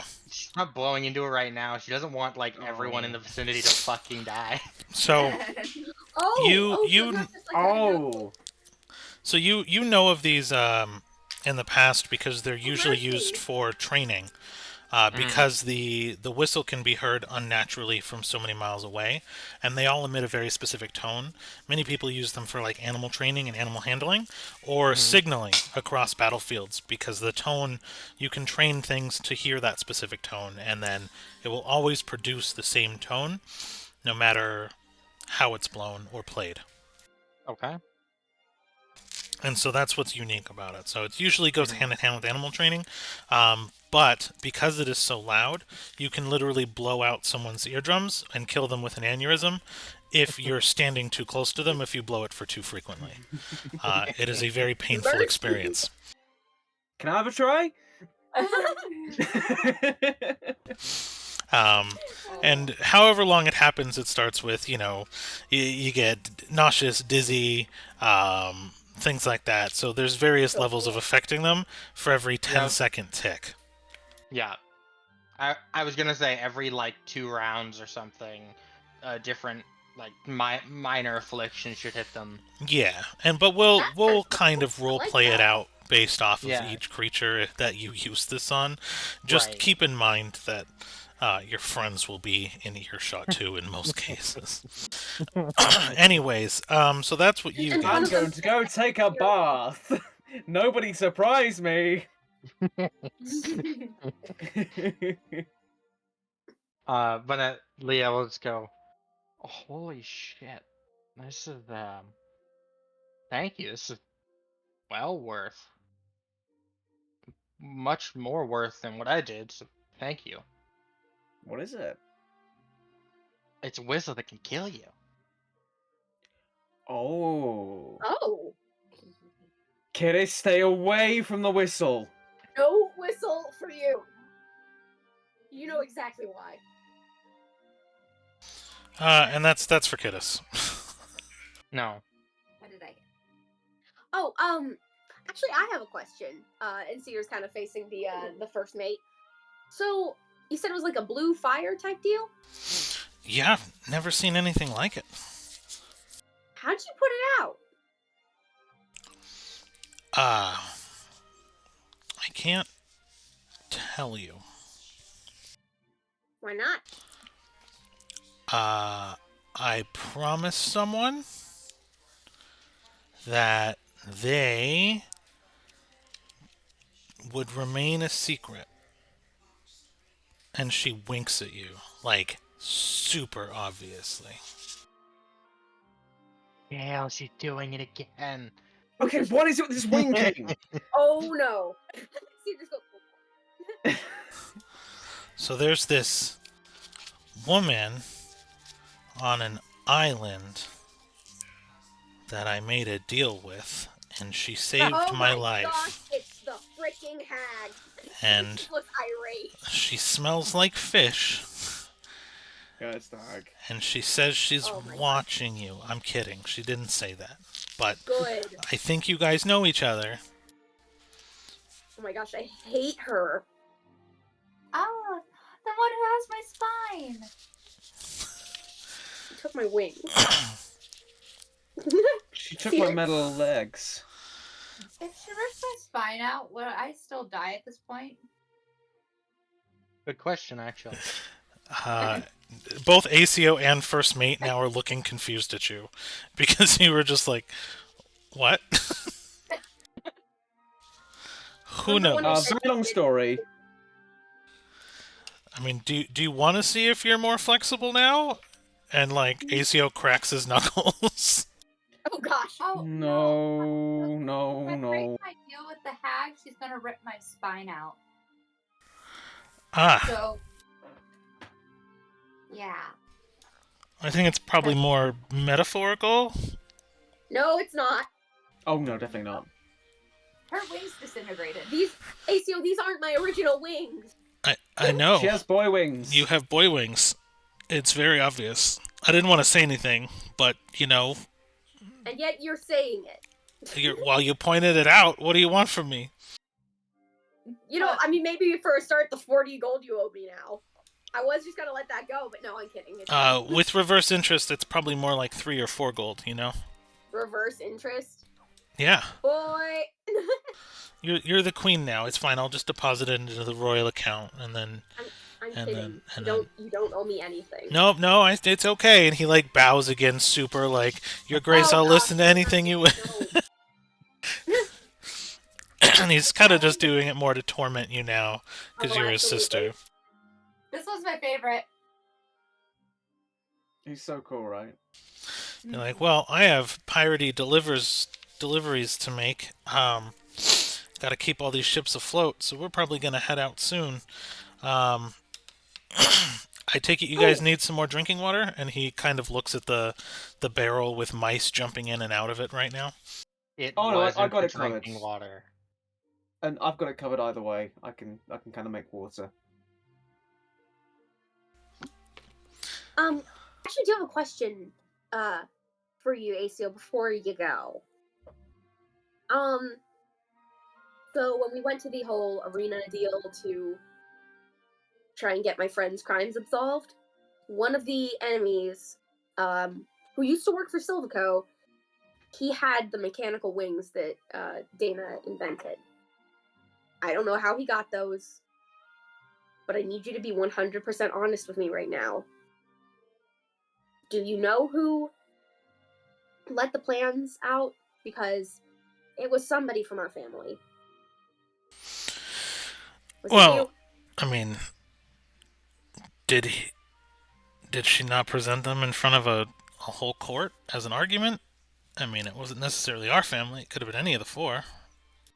But not the plans, just the idea. Couldn't say. Are you sure? Promise me? I'm a pirate, Yeah, not but a you're also- monster. Okay. We have a code. The code is That family, and he's trying to remember, and he's like, honor, thieving, maybe thieving, honor family, honor thy family with thieving, steal from the rich, give to the No, less that's Robin rich. Hood. That's That was that. a story we got read. Regardless, I have a mean, code, Family on 6? and I yeah, no. The code is family, unity, crime, and keys, aka fuck. yeah Leah. yeah fuck. I fuck all the time, but that doesn't mean I betray my family. Okay. Regardless of the acronym, I just needed to ask. I didn't think it was you. I just need to ask, and I trust you. But also, please don't betray my trust. I don't think you will, but I just wanted it to be said because I love you, and I will hit you if you did that. I will start whacking you repeatedly with my wings. And he kind of, And that hurts. yeah, because they're boy wings. It's like, I live to serve your grace, and he'll kind of like bow. No, Anything for the empire, your grace. Oh my gosh. And you're he's gonna make just me regret this, playing it aren't up. you? Yes, your grace, and he kind of nods again. Oh my gosh. I mean, you're royalty now, and I'm just a pirate, so you know we gotta obey the honor system. Oh my gosh. And he kind of Oh, you are a royal pain. yes, And he kind of writes something down. It's kind of obvious, like he's just doing it in front of everybody. And he like folds it up and then he hands it over to you. Um, and he's like, well, anyways, enjoy your boy wings. And he kind of ruffles the feather on your head and just kind of I walks always hate past that. you. You know I hate when people ruffle And my as feathers.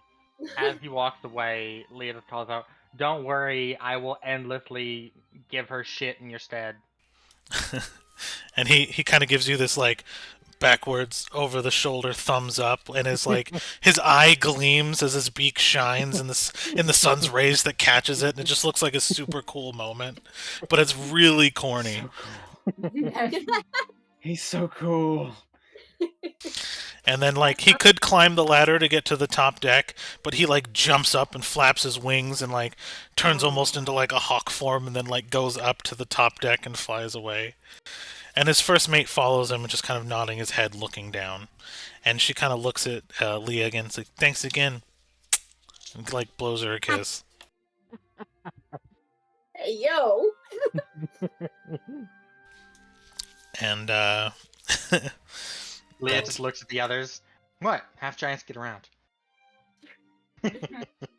What exactly were you doing after the monastery? Training. Let's go with that. Training. yes, just yes. I want to read the note that he wrote. It is a very detailed and really nice drawing of Pelly. Aww. Oh, that's nice. That's nice. Cedar smiles and then folds it and then kind of like tucks it in one of the little inner pockets on her waistcoat. Well, I'm going to reorganize everything in my bag and just stop. Just stop. Are you feeling okay, kiddos? I like the captain. He did not yell at me.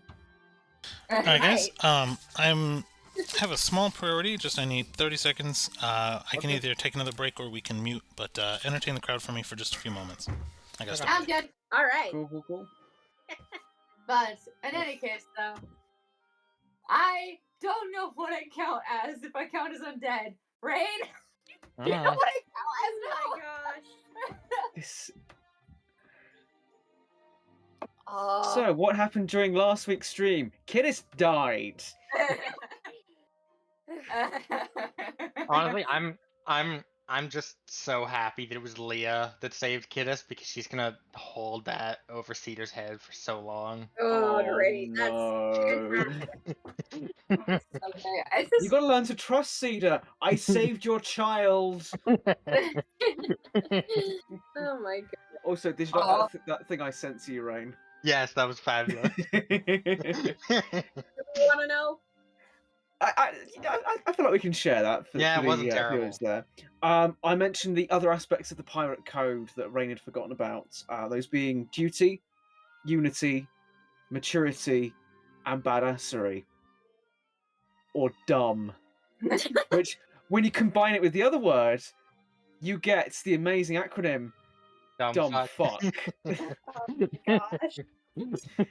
Or if you do it the other way around, Fuck Dumb. Which is how Gale would do. Oh god. Anyway. Oh no, I'm sorry. Fuck dumb is the motto of the women that fuck Gale. that voice crack, Rain. Fuck Dumb. That was a perfectly placed voice crack. You're welcome. The thing is that, okay. Right, so immunity to poison. Does this mean that if I ate the poison toast again, I wouldn't die? Yes. Wouldn't stone or anything? Yep. Which means I can test out poisons! Oh my gosh. Ooh, you could try My thing is, worm poison to see if it works. But it won't, because you're immune. my main problem is if we heal her using our spells, what sort of an effect would that have? Exactly. That's Yeah. the one thing. Because a lot of Gale's stuff is radiant based. Mm-hmm. I know healing is a little bit different, but I don't know how that it's would like, work. would healing count as radiant and do more damage? Well, but Yeah, also if she counts exactly. as undead, that means both of our channel divinities will now start affecting Kittis. Oh yeah, because I've got turn Yeah, for because undead. it doesn't say you get to pick and choose which undead is turned away, and I have that too. Oh shit. So anytime we use it, Kittis has to be out of range. Either out of Yeah. range or in my little bubble that I can't escape. The Kittis bubble. Mhm. No little bubble. The Kittis bubble. It's like a Pokeball for Kittis. Yeah. Go Kittis Ball! I want to know what this consume means. I think I know, but I'm not going to say anything because I want you to figure it out. Kittis just wants to eat all the time. Kittis becomes Luffy. Yes! Oh gosh. Oh, that would be awful. Mhm. But no, Harry, to answer your earlier question of what Leah was doing in the after the monastery, she was honing her skills, specifically her skill in bisexuality. Wait, are you saying you made a gay character, Rain? No. So shocking. What? What a complete break from. We had no idea. my playing a gay character, or sorry, I play gay characters the frequency Sophie plays traumatized characters. Or tall Yeah. characters. Yeah. What do you want? I'm just looking at the thing. But yeah, that was just. I can't believe I almost died in the first 30 minutes. You're I welcome. Thank you. I texted Ray like, thank you. As much as I'm laughing about this, my heart was pounding and I was like, shit. Are we still? Yeah, we're still going. Yeah, we're Oh, still yeah. going. Okay, yeah. So, waiting on the DM. Speaking of, Mike, my cousin Mike hopped on a little later, and he's asking, what happened to Kittis to make her undead? What killed her, and what caused her resurrection to not be complete? My answer was A, she was a little moron, and B, she fricked around and found out. But now let's hear the actual response. Okay, real quick, before we go into Doku, with Doku being back, so basically we left the river Styx, and I stayed above ship, and turns out if you're above ship, when transferring from the realm of the dead back to the realm of the living, your soul kind of tries to rip back out and try to stay in the river Styx, and so my soul was kind of leaving me and was all like on a chain, and so then Leah came back up and yanked my soul and tried to shove it back into my body, and it didn't go into my body. Now it's in my necklace, so now I'm kind of an empty shell with my soul separated from my body, and I can't take the necklace off without being in immense pain because that's my soul. So yeah. What was the one thing we told you not to do tonight, Kittis? Flip my soul. And what did you do? Flip my soul. Yeah, I love how since the beginning of the campaign we've been joking about putting a leash on Kittis, but Kittis keeps putting a leash on herself. Yeah. I do. That is true. So anyway, that's the explanation. But anyway, back to game. Now that Doku's back. Did I ever show you Atlas? No. You showed me No. but you didn't show me what he actually looked like. You told me, but not shown me.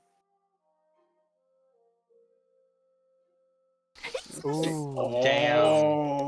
Whoa! So I like that a lot. That is cool. he's primarily just a small blue flame, like a small blue flame soul, like that's very transparent. But when he takes a more physical form, he's in his hero's armor, and this is what he kind of looks like. So that's I love AI art. It's so much fun. It's horribly unethical, but it's nice when you don't have money to buy ethical art. When I need 100,000 royalty-free items a day, Right? Yeah. Perfect. That's fair. Yeah. But okay, cool. Yeah. We can do it because we're not Disney. But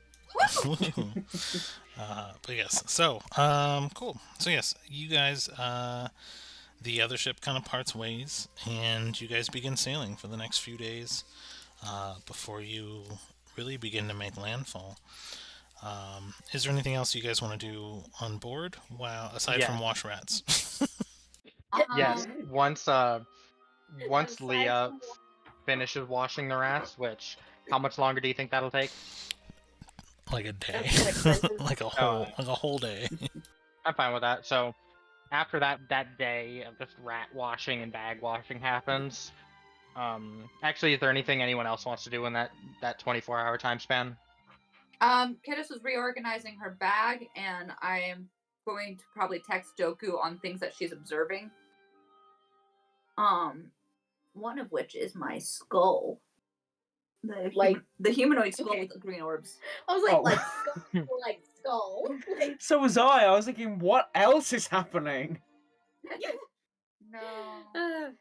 I think in this first like little 24-hour window, I think Cedar's gonna be like trying to test how far her Fey ability can go. So she goes from like trying to do colors to like trying to see if she can maybe change a little bit more than just color.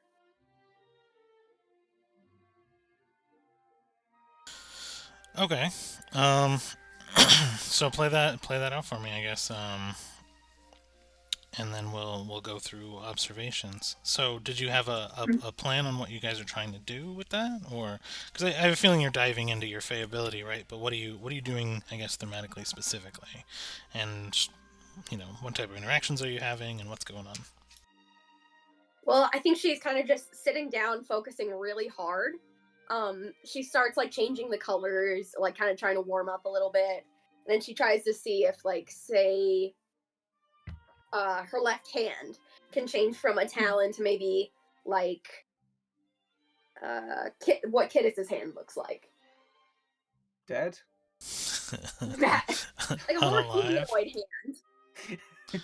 I got you. I just wanted to mess with you. Okay.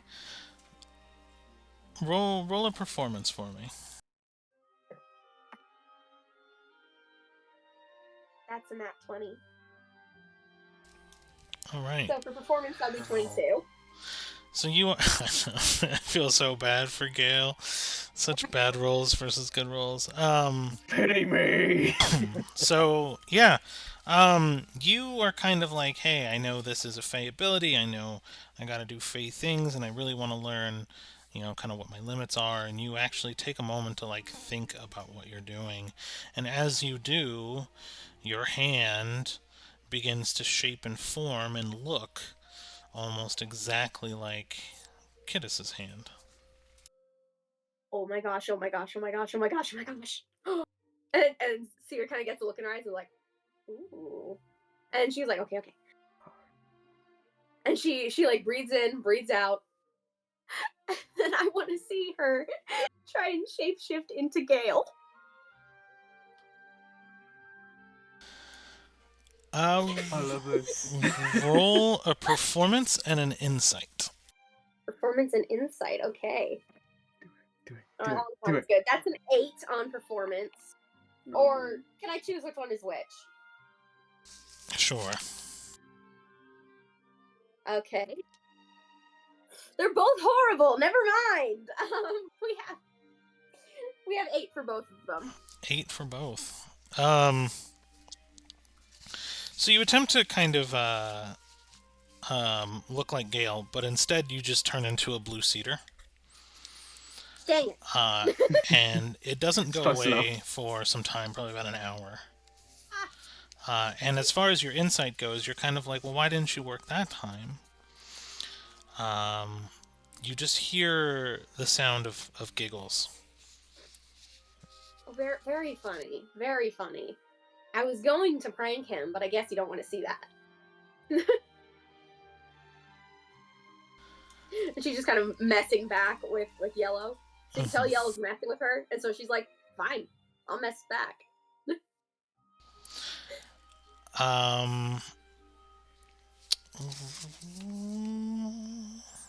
Roll a perception. Cedar looking like a... Roll a perception for me. Okay. Cedar's like a Smurf with a beak. 19. Oh, so now you work? Right. Welcome to my world. So the piece of folded up paper that actually has the really immaculately drawn picture of Pelly flutters, and you feel it kind of in your pocket. I pull it out of my pocket and I go to look at it.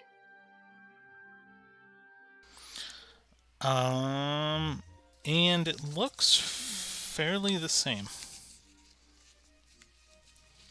But we can make this into a roll if you want. Yes. Roll another insight.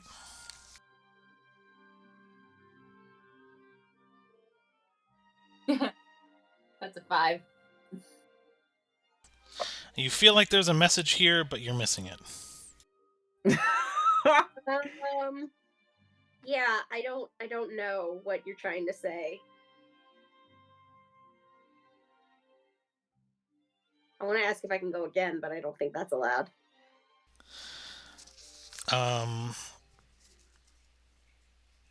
Let's see here. I don't know how to give this to you without over-giving it to you. Is it easier if we see the person? Roll for me. You know what? Let's make it a save. Roll a wisdom save for me. I'm not gonna use that one. Been acting up. I'm gonna use this one. Please. See, Sharice, this is why I need multiple dice. No, she rolled another 2. That's an 8. 8 total. So you failed the save.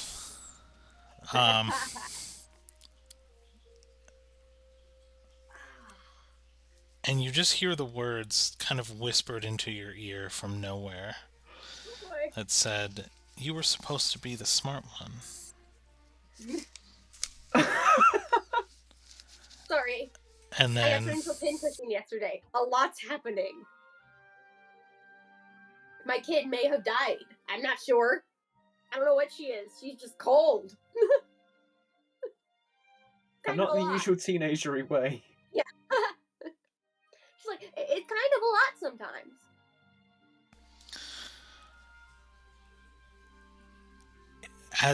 As you kind of argue back, you just hear the whispers of the word disappointment, almost as if they're echoing up against the hull in just the smallest of tones, and as it repeats and echoes and then disappears.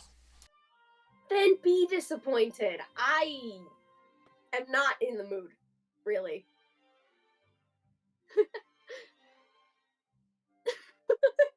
I feel so bad. I'm like, I gave you so many rolls to get this. I'm sorry. I know. I So- understand. I understand. How long does this take? I don't know. She's probably working on this like back and forth for a little while, but the blue lasts for hours.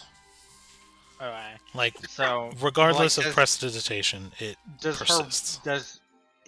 does her working on this last through Leah bathing the rats? Yeah, because I mean, I'm assuming this is going over the course of a couple of days, so any interactions, as long as there's no contesting, like I was trying to hide it, you know what I mean? I mean, it could come out naturally.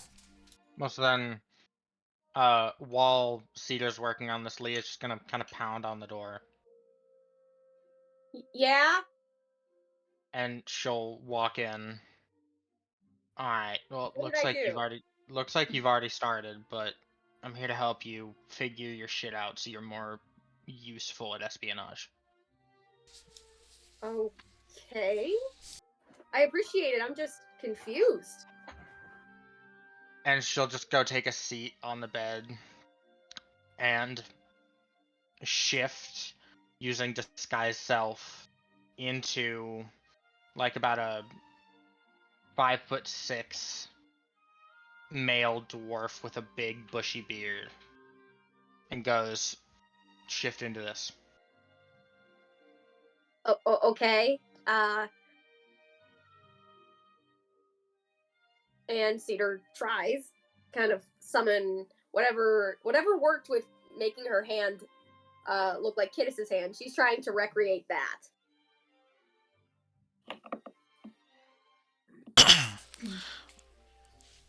Roll a perception.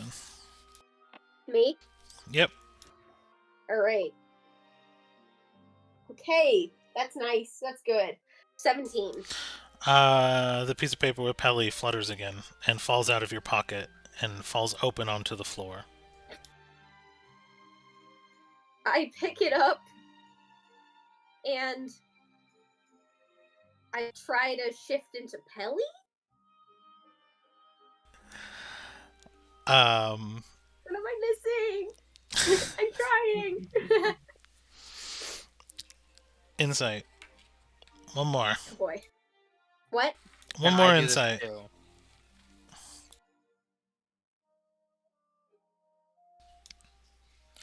That's 10. Sure. Can I do this too? Yeah, go ahead and assist. Perfect. 21. Okay. Cedar doesn't realize it because she's just awestruck by how well this picture of Pelly is done. But Leah gets to the conclusion that when she was trying to use her Fey power, the piece of paper fell on the floor, and you go, there must be a message here, an answer that was being given to you that you need to figure out. Like you piece it together almost immediately that they're trying to tell you to figure out why ACO gave you a picture of Pelly. So then Leah, just in her Leah way, is just gonna grab the piece of paper and start studying it more closely.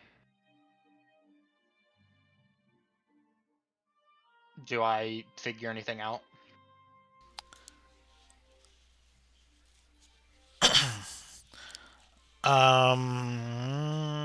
Cedar roll performance.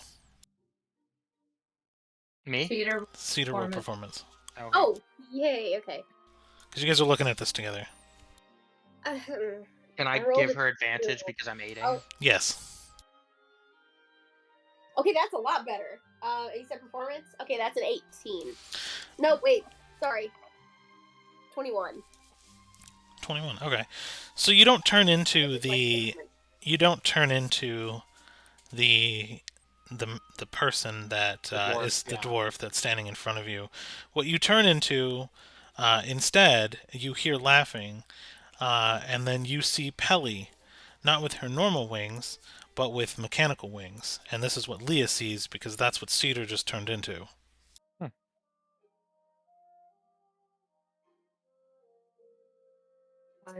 So Leah sees this. Oh, okay. So I look like Pelly. Something feels wrong. What's with the metal wings? I'm going to kill my sister. I'm going to kill my sister. Okay. Either she lost her wings and had to replace them, or ACO was giving me an answer when he gave me the note. Okay. One final insight for Cedar. Does she get advantage? Yes, because you're there. Sweet.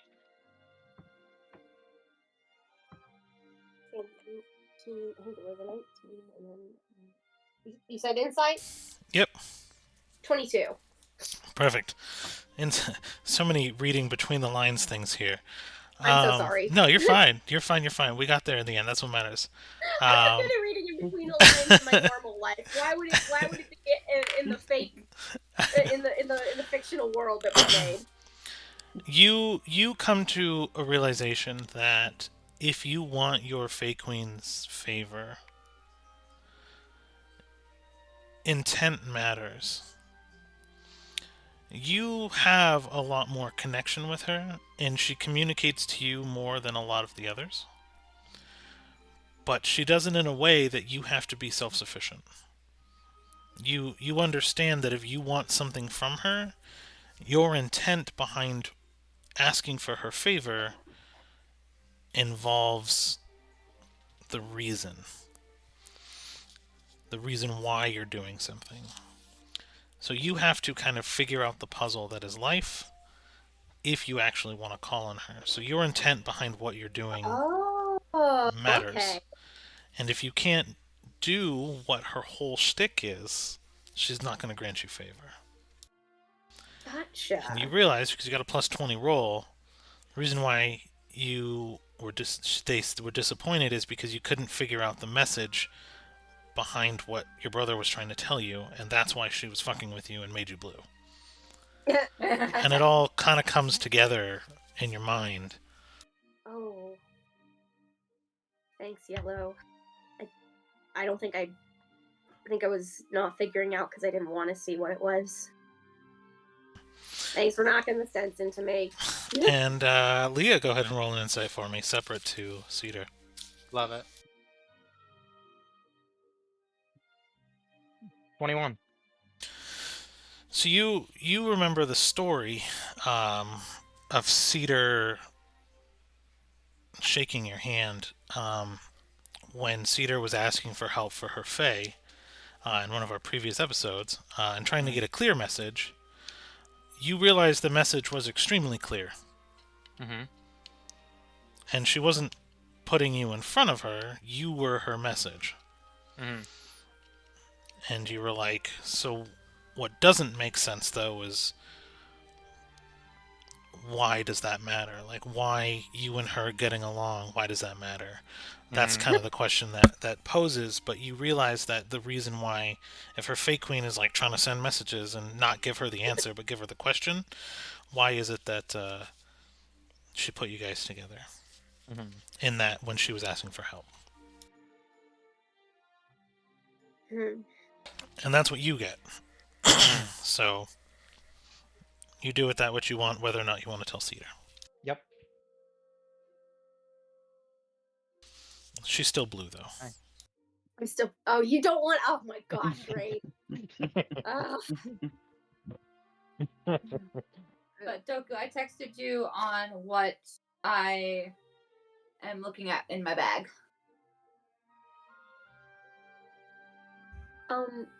Hey, Leah.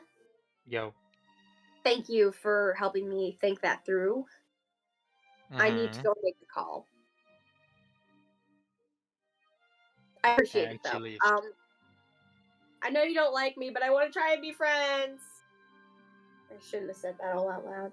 And then she kind of goes to look for She as she's walking out the door, she turns back, smiles, and goes, "You owe me first."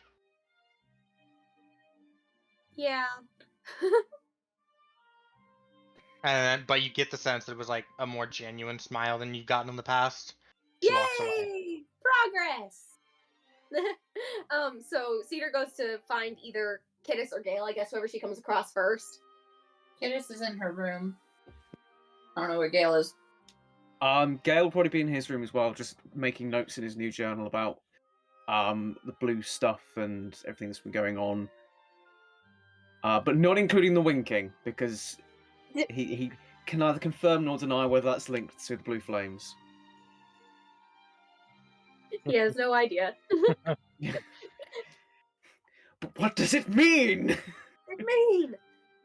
Hey, Kittis. Kittis puts away some of her stuff that she doesn't want Cedar to see that she has. Of course. And she kind of cracks open the door. Yes? Could I ask you for a favor? Depends on what it is.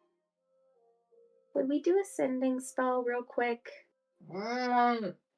I'm sorry, I figured out who sold the ideas for the wings, and well, let's just say you're not gonna like the answer either. It's Pelly, I think, and I just want to. So I was right to give her that nightmare. What? And she opens the door. Come on in. Okay. Do you see, like, on the floor, she has, like, the humanoid skull medical book flipped open, and, like, a scroll, one of her scrolls from her bag, and she's, like, trying to, like, kind of clear it up a little bit. What's she doing? Taking an inventory. Okay. So, what do you need to say? You know what? I'll give you the general outline, but then I'll let you have some free reign with it. Yep. Are you sure that she's the one? Because you were always very insistent that I had to be nice to her. I'm going to ask her if it was her. Yeah, ask her if she knows what about this. Tell her if it was her. Basically, I know that it was her. Okay, she preps a spell. Hey, bitch!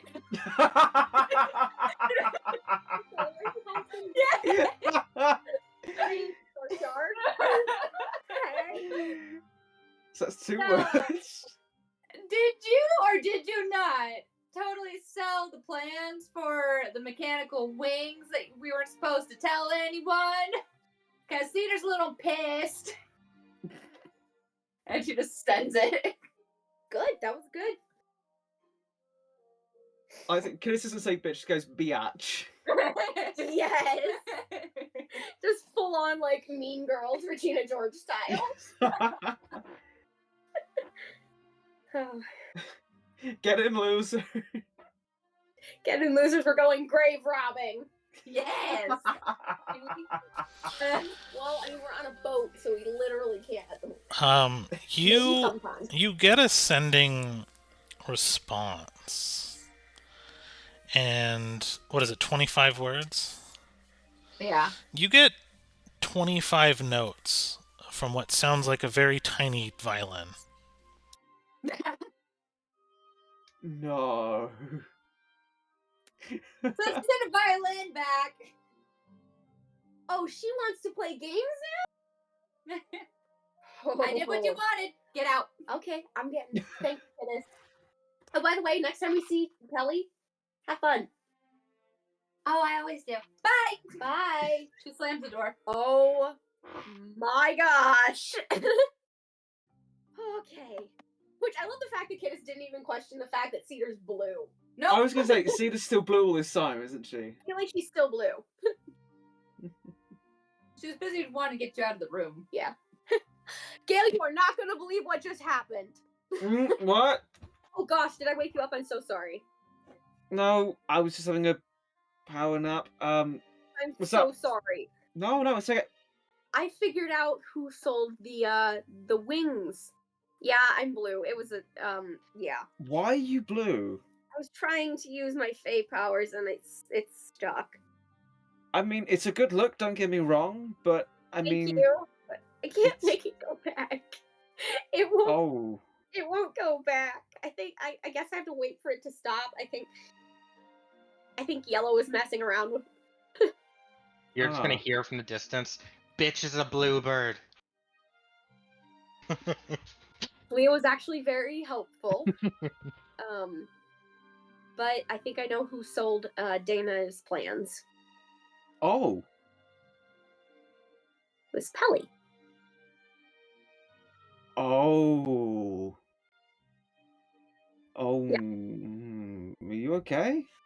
No, I'm very mad right now, actually. And I tried to. I had Kittis do a sending spell, kind of ask about it, tell her we're kind of aware, but we wanted to know like what's up. Oh, that's why I heard her shouting biatch. Yeah. Yeah, And that was... what she sent back was a little violin noise. So, not only did she do it, she seems very proud of the fact and is playing games. You got that So, from a violin? yeah. I do not understand a lot of things in this world. So I don't know what to do about that because we're going to be gone for who knows how long, and I left the kingdom partially in her talons, and apparently she was the wrong choice. And I thought we were doing okay. I mean, I wish I could say the right thing that could help you, but I just don't know. I mean, siblings and royalty, that's really out of my depth. If we're honest, it's out of mine as well.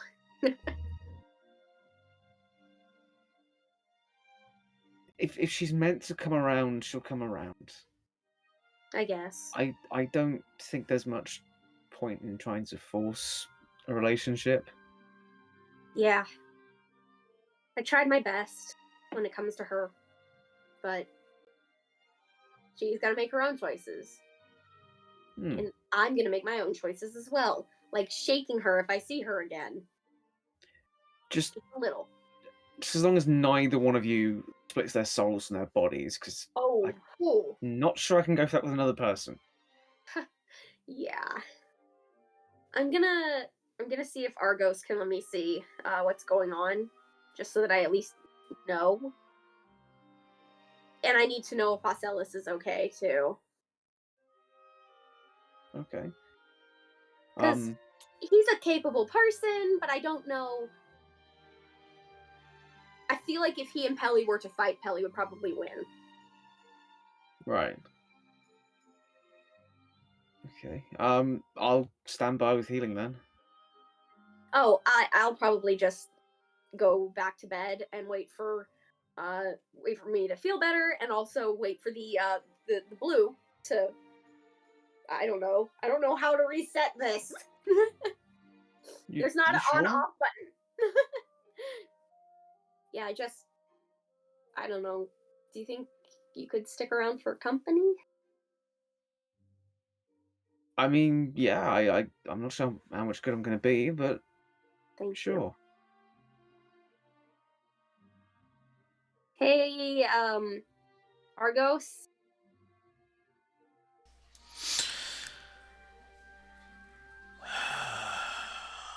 Hello?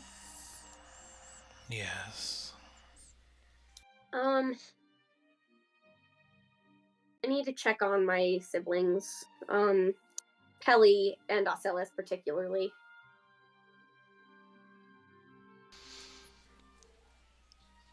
You know the price. Yeah, go ahead. Pain washes over your body, and you thought you were getting used to it, but you haven't actually used it in a while, and it just hurts. Like getting hit with a freight train. But the mist kind of falls out of your eye and kind of fills the surrounding area. And this time, you actually see Pelly's form being shaped from the mist coming from your eye. Instead of having a direct vision, you actually kind of see her and the world she's interacting with all made out of this white foam mist. And you see her kind of sitting sideways, legs crossed over the armrest of the throne. And she's just kind of laughing and talking to people. Am I able to hear what she's saying? Yes, actually. Oh boy. You hear in general, what sounds like scheming. That she's just kind of making plots and plans to make a bunch of money and to garner power. But using the money, but to benefit the people. So she doesn't have bad intentions. Her actions are pretty bad, though. Oh. Haha.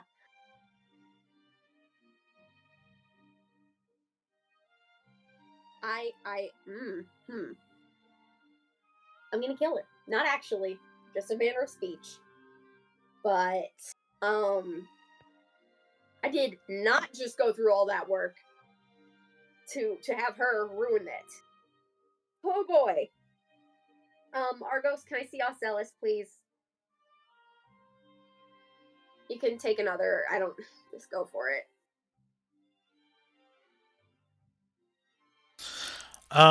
Sure. He doesn't take the normal half. Oh. He, because you just seem so willing and so nonchalant, dug in really deep and brought you to about 1 HP. Yeah. So instead of... instead of diminishing returns, you feel it down to the balls of your feet as your knees get weak and your breath gets heavy. She kind of staggers for a sec. Oh, that hurt. That hurt. Hold on. 1 second, Okay. though. I gotta find the Acellus. Which one is that? The brother that Cedar left partially in charge. Right. Thank you. Sorry, I was pulling up the noble. I was trying to find the noble, but I realized I didn't have the bookmark saved on this computer, so I was like, crap, which one? Yes.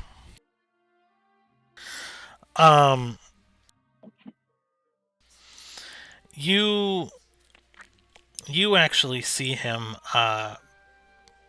in kind of the old vision, as opposed to the foam vision that you just saw, the mist vision. You saw it in the more traditional way, like you're standing in a room with him, as he's pacing back and forth and back and forth and back and forth. And in the room on the table, you see 2 different ledgers with 2 different amounts. And you can tell he's just very stressed out about it. Are they falsifying the records? And Cedar says that part out loud. I left my kingdom in the hands of 2 imbeciles. And you hear Argos laugh and go, more like 2 criminals. Thank you, Uncle. Chip on the old block, and you just hear him Don't cackling. Don't even. You were part of that family too. Don't even. She is now just actively like having one side of an argument out loud. And we'll switch to Kittis for a moment. Yay! So, in this order, we start with the humanoid skull, with the ethereal green orbs in the eye sockets. It is not doing anything special. It looks exactly the same. No, wait a minute. Hold on. Roll a perception for me, actually. Why don't we roll this out? Perception. Mm-hmm. Because I want to see if this thing is just pretty or a problem. I will not be able to tell. That's 8. Nope. You feel a connection to it, like you haven't before. Like you feel super connected to it, but you kind of look around and you're examining it, and you're just like trying to peek into the eyes, and it looks completely the same. It just feels a little different. Feels connected, but can't tell. It's a problem. Next up, we have my medical book. She does sit and read that for a little bit. Just kind of like going through more of like the different effects of drugs. And now that she's immune to poison, she's just like, this is going to be way more fun than I thought. And then eventually she goes back to trying to figure out the battle thing that happened differently in history. Because I don't know if you got that written out yet. So, this is the Siege of Neverwinter, specifically. And you know of this specifically in your family because your family deals a lot with, Shadowfell and things like that. And this was kind of the old name, right? Shadowfell was essentially wrapped around a city of Neverwinter before, technically before it was taken over by the Red Wizards, and the Red Wizards were pushed out, the city fell into disarray, the spell plague, from what you understand, or there was a reshaping of the universes, which you kind of now understand, that formed Shadowfell and what it's known today. So this is interesting because this mentions Shadowfell's old name, so it predates the, I guess we'll call it the recalibration of the ethereal planes. So this predates the world as you know it today. And so it goes on and on basically about how there was a great siege. The turning point was the Battle of Sleeping Dragon's Bridge, where the forces of Red Wizards that took over the city were pushed back by basically the denizens of basically the guards, led by a great man named Sergeant Knox, and he kind of led the army of Neverwinter to push back the Red Wizards. What was said then is they pushed them back away from the city, and basically slayed them all and pushed them back into an unknown land where the Thane, another group of people, didn't want them, so they came in and killed them. However, you see the recount, and that's the history that you know. What you're reading now is that that's not exactly what happened. And they pushed the Red Wizards into the Neverdeath, which is the graveyard of Neverwinter. Now, the Neverdeath was said to be the birthplace of all necromancy, and necromancy spells, because what was happening is the Red Wizards were pushed back into the Neverdeath, where they hid in this eternal graveyard that surrounded the city. And out of the Neverdeath came the Spell Plague, which led to the ruining over 60 years of time. And that ruining is what shaped the worlds. And this person who is writing this recount says he believes that it was the Red Wizards that originally caused the Spell Plague, because his theory was they cursed the crown of Neverwinter, and that's why it fell into ruin and became the Shadow Plague, or excuse me, the Shadowfell, once the Spell Plague was done and the ruining was over. Now this is kind of like, you know, the history of like everything that happened, but this is saying that it was the Red Wizards that were pushed into Neverdeath that caused the Spell Plague. And that's different than the history you know, because most people think necromancy came naturally, when it wasn't. All natural. Yep. It was the Thanes that actually began to use necromancy to raise corpses from the Neverdeath, that eventually overthrew the Red Wizards. So they created necromancy to basically create the undead, which now roam Shadowfell, and that's why the Red Wizards responded with the Spell Plague. And this is interesting because it's the first mention of Spell Plague, and you know what that is because it's happening again. It's the Blue Flame. Okie dokie. That's a lot of information. I did as fast as I could. Alright, I will probably need the people groups typed out though, because I don't think I spelled any of them right. No worries, I'll get that to you eventually. Okay. And then the last thing is I eventually pull up my deck, my chaotic deck of many things. I heard the fear in your eyes.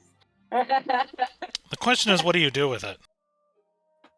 Pulling it out and observing the cards again, and just debating whether or not to send a message, because Dana said that the dude that we met. Hold up, I have his name. So how it looks to you is it's actually like a deck box that you flip the lid of, and you can't really see the cards per se. You see the tops of the cards, and you basically just pull the front one, and then you flip it over, and then you could see it. But to flip it would be to essentially use it. But didn't I pull it out last time, just without pulling the card? So I thought if you pull, you pull. Yeah, if you pull, you pull. Like, you can pull out the deck box and look at the deck, but not actually see the face cards. I thought I dumped them out last time. No, if you pull, you pull. Okay. Then how did I look at and figure out how many cards there were in what was on the cards? You can see figure out what was on the cards. You can see the tops. Right, you figured out the amounts because you can count the deck without having to flip the card, but you figured out what some of the cards did because Dana knew, and Dana flipped 3 of them. Okay. For some reason I thought I pulled them out. Okay, so basically she's now sitting and debating whether or not to send a message to, because Dana said that the Lunix dude was the one that made it. And so she's like, well, now Dana's dead. And so she's like trying to figure out on like, I send a message. Why not? I'm gonna send a message. I'm gonna send a message. So I have my last spell slot for sending. And so she's like, hey, Lunix, so I think I found something of yours. It's a deck of cards that I don't think I should have. What does it do? What do it do? And she goes, send.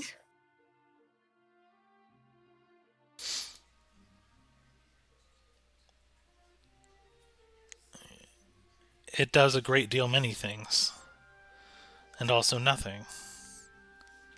It causes chaos and fortune. And you're welcome to it. Release it on the world. Why does no one explain shit? Everyone talks about riddles and Hit 25 words. There could have been so many different things that he could have said in 25 words. Okay. I'm going to do another sending spell eventually. Because I'm sick of people not explaining things and then yelling at me when I explored them because no one explained it.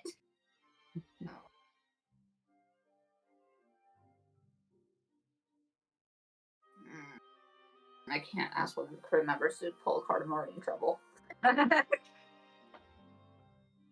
So she kind of puts it away for now. And then she's like, oh, to South Point. And back on that continent, inevitably. We're cornering him. And then she eventually goes to bed. After hiding the deck of cards and putting her stuff back. All right. So coming back to Cedar, are you guys, anyone doing anything else? She's trying to sit there for a second and kind of recoup from what just happened. She's just sitting there kind of fuming. And at one point she takes the little pseudo dragon out of the satchel and goes, why, how, with so many of us, did it go so bad? You know what, I don't know why I'm asking. And then just puts the pseudo dragon back in the satchel without waiting for an answer. Oh. What just happened? It kind of looks at you and blinks for a moment, and then just goes right back into the satchel. Like, it's just like, what are you doing? My siblings are little traitor criminals. And not criminals in the fun way, like ACO. Oh, no. Kelly is a little schemer, and Ocellus is apparently helping her. He's faking the books. He's what? Yeah. I don't know what exactly he's doing. I didn't get a good chance to read it. But then, I said I left my kingdom in the hands of two imbeciles, and then Uncle Eyeball over here starts going, oh, well, you left it with two criminals, actually. And I'm like, you know what? Shut up. You were part of that family, so you have no space to talk. The only space you have is the space in my eye socket.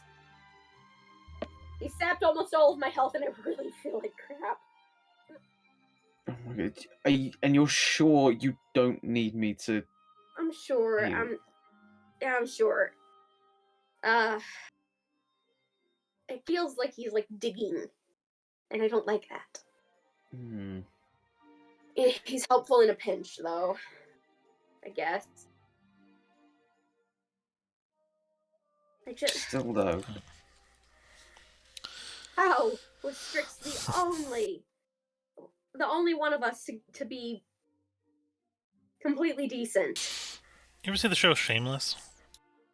Nope. No. That's your family. You're the Gallaghers. I've seen gifs from it, but It basically, they're just bad things happen to them. So despite them starting off really nice, and they have good intentions, they all just end up bad, and it's just comedically funny. Oof. Oof. I trusted those two. Hmm. I don't know Sakaba and Cernia well enough to trust them. I mean, so I didn't give them, but I'm wondering if maybe that would have been a better idea. Or, it could have been a worse idea. Alright. So I'm choking a little bit, but... Mhm. I'm really at a loss for words here. There's no way you could have known that's how things were going to go down. It's not your fault, Cedar. But I gave them that power. How is it not my fault? Because I just keep disappointing everyone. My people, my family, my Fae Queen. not everyone. I wonder how long that'll last. Sorry, that was...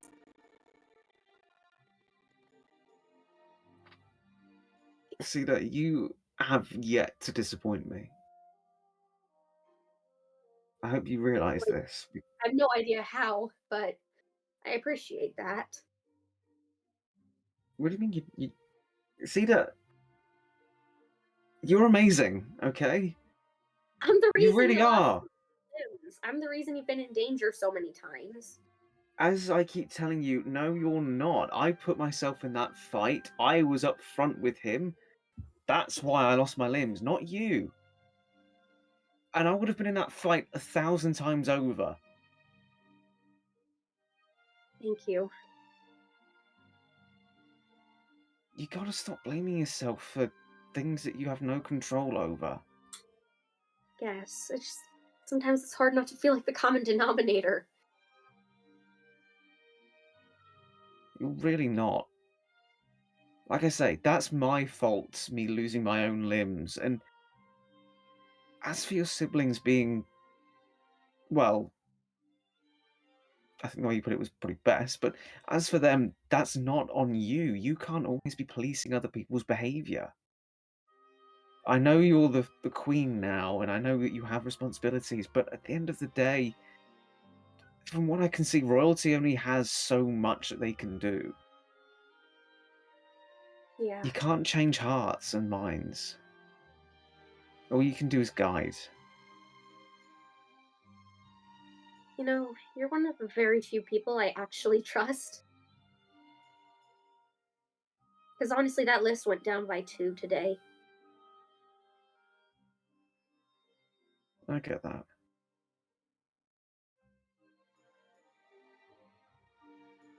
I just hope I don't get it taken off that list at any point. I don't think you ever will. Mhm. If I'm honest.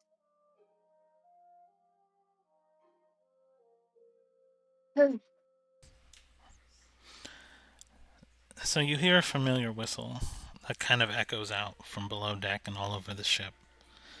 And you hear the crew almost kind of shout out in unison, land ho.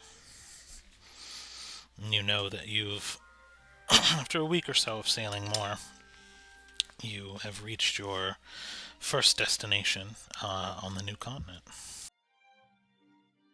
Just for shits and giggles, and this doesn't actually happen, but I swear to God, if none of you get this reference, I'm going to be very disappointed.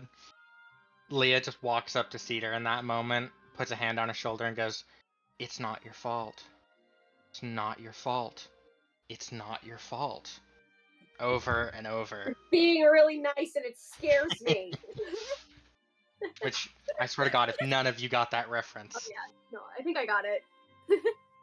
I'm not sure I get it. Goku, save me. I understood reference. Goodwill Hunting? Yeah. Okay, good. Oh. Oh! I didn't want to say Oh, I okay. love that scene so much. That was such a good scene. But Oh, no, that doesn't actually happen. I just wanted to throw that line in there. yeah. Such No, a I get great it. movie. But don't get my long rest. Yeah, everyone does. It's about a week travel. Mhm. Nice. Okay. And of course they wouldn't get it. They were what? So I just I'm the looked it up. youngest one here. It was 2013 when that came out. So they were like 10. Yeah, I'm the youngest one here. I You're was the 10. youngest. I have watched it. I believe you. I just remember last time I said something and you were like, I was born that year. Oh yeah, Mhm. when I was talking about Firefly, you're like, I wasn't alive yet or something like that, and I was like, oh, I was watching it on TV. Yeah. But in any case, It's When incredibly it- humbling, isn't it? It hurts a little when bit. when Kidis hears land ho, she does run up to the captain. And she's like, "I did my job. I stopped." And he's like, and he kind of just nods and is like, thank you. More than you ever know. I thought about practicing some more spells, but I stopped. It's like, next time you guys need a ride, he's like, no, never mind. Fine, good luck. Don't crash it, or sink it, or fly it, or betray it. You guys should just stop traveling. It doesn't seem to be your strong point. And he just kind of laughs. And then he drops a Just small. go home and stay there. he drops a small dinghy. She gives him a hug. She's like, gives him a hug. She's just like, "Thank you, though." You'll always be my favorite. And he kind of winks at you. He's like, well, if you ever need work after this, come and see me. No. Gail's heartbroken. He's on here as the favorite. Dad. And he doesn't actually say that. But... It's like, no, more like an uncle. No, I'm joking. But Kidis responds. Third she's like, cousin twice removed. well, if I end up dying, I'll try to get onto your ship before Lolth gets me. Yeah, just if you're about to die, just drown, and we'll pick you up. You're Sounds about to good. die. Fucking morbid. Hey, if I'm about to die, shove water down my throat. No! I'm not gonna kill you faster. It's like the mechanics involved behind that just went all over all of your heads. You guys could literally be immortal because you have friends that collect souls. Yeah. Yeah. I know. I got it. But the DM is Trust me, I'm well aware of the that. DM is shutting up now. But okay. Kidis pops down and she's just like waves goodbye to the ship. Question: does the ship still disappear? Was it like when they walk off, Kidis is the only one that can still see it? So they drop you a dinghy, because they can't touch land. Oh. So they drop you a small boat that you use to sail in, and by the time you make landfall, you don't see them anymore.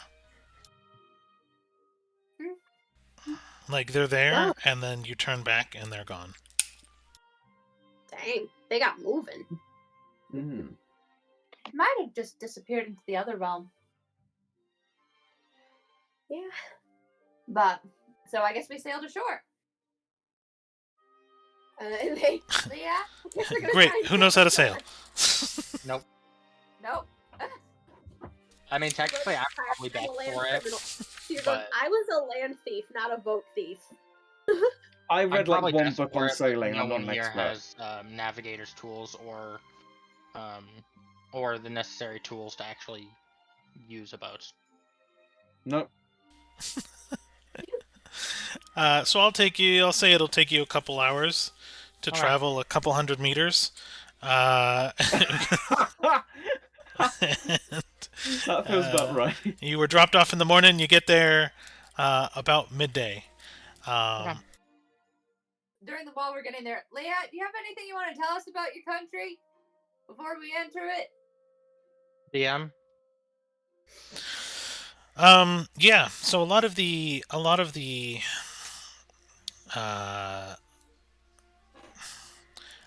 them are very architecturally different. Think of this one more on the coastal towns, which are more of the humanesque races or humanoid races. They will be more, I guess, if you think of them like Japanese and Korean style, like just kind of an Asian style, where a lot of the houses on the waters and the lakes will be on stilts, like the Philippines, but then you get more inland, and the houses are a lot more like Japanese temple, Shinto style, stuff like that. Then you'll kind of head to the center of the city or center of the continent. A lot of the educated people go. Wizards usually will make pilgrimages here to learn from the towers and spires, and those are very brick-esque and like just kind of brick and mortar and kind of old English style. Educated people, things like that.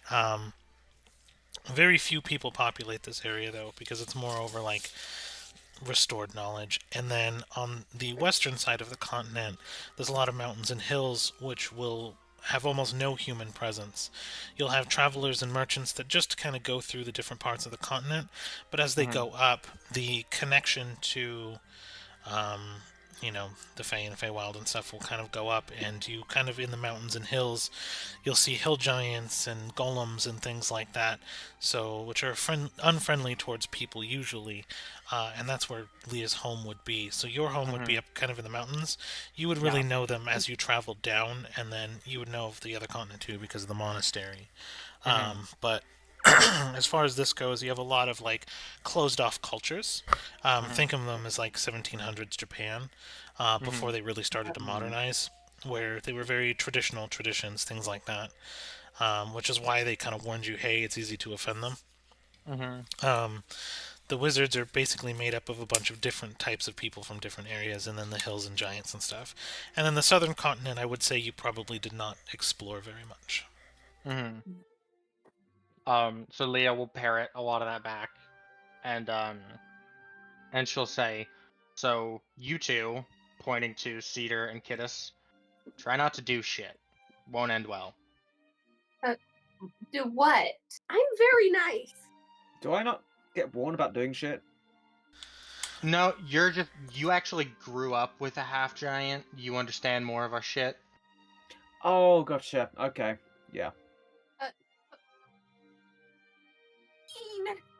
If somebody tells you not to come above deck, actually don't come above deck this time. Yeah. What if they give me a very good reason? Unless that reason is the word you can go above, are the words you can go above deck. Don't. Yeah, remember the word stop, Kittis?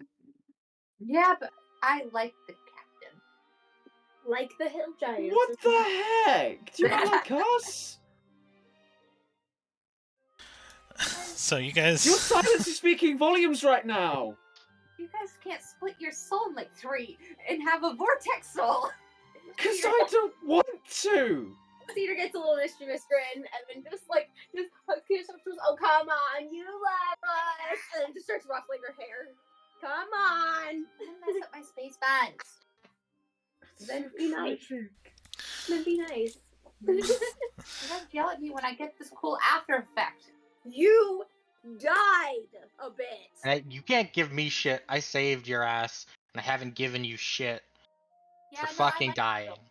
See, I like you.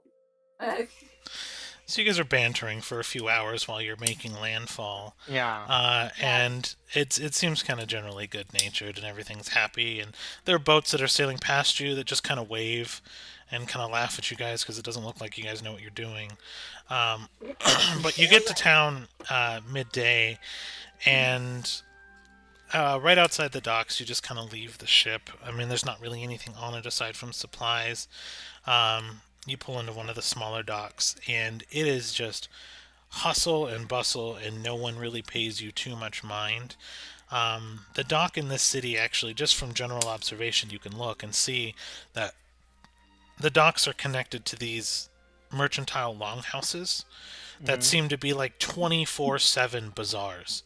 Like, you hear people shouting, auctions, selling, people with carts and things like that. And you, as you kind of make your way through to start to go through, you have to pass through this mercantile district. You notice one cart that has more of a crowd than any others. I think I might have music for this. I want to see the cart. I'm excited for the music. It's Taylor Swift. Is it this one?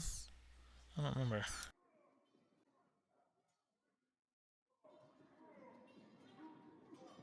Nope, that's fighting music. Why is that fighting music? That is mislabeled. That's an angry bazaar. Mm-hmm.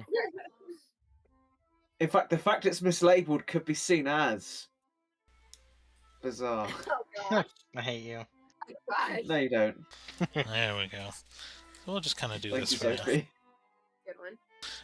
And people are just kind of crowding around. Most people, actually, you notice, just by behavior, they'll kind of give everyone have a personal bubble, right? No one really bumps into each other. But everyone is so interested in this single cart that as you get closer, you start to hear it. And he's like, "Welcome to Gobtoe's Surefire Magic Bazaar. You want a spell? You need it to work? Have my items. Any item, any spell, you name it. All of them, $9.99. And he's hawking magic items. But I need you guys to roll a group perception.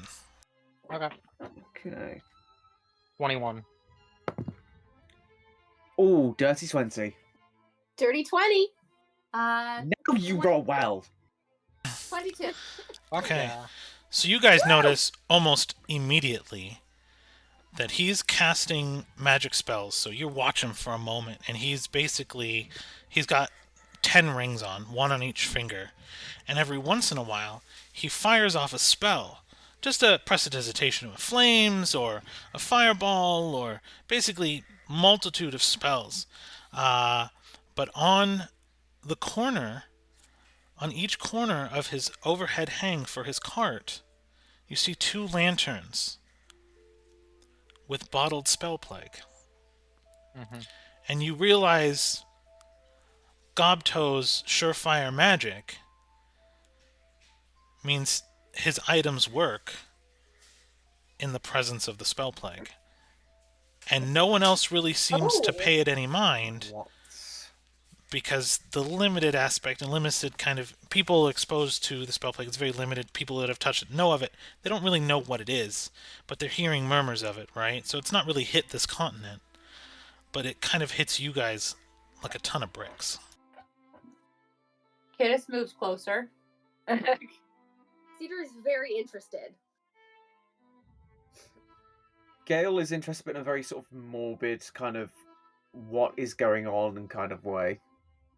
Because like her brain is back like with like what she read and has not told the other parties about the battle and how the spell plague came about, and so she's just like moving closer. She's like almost kind of like absent-mindedly but focused on just like on that specific thing. I love him. Right? It's adorable. And you see this Oh, let me have goggles. little 3.5-foot goblin sitting on the top of his cart, and he's kind of like almost, you see him inscripting magic items almost. He's you can't really tell what he's doing, but he almost puts it up to his eyes and mouth, and he whispers something, and then he passes it over, and people are giving him thousands of gold for these items. Like, he said $999, he meant 999 gold. Oh gosh. But it's basically, you see people that don't have magic now able to put a ring on or a necklace on and cast a spell. And he's like, literally, like, it goes beyond like normality, and he's just almost making magic items from what you can tell. He has a huge stock, and he's showing off, and people are pushing around. But it's just, everyone's going crazy for it. Can Leah insight this, see if there's anything shady about these magic items? Sure.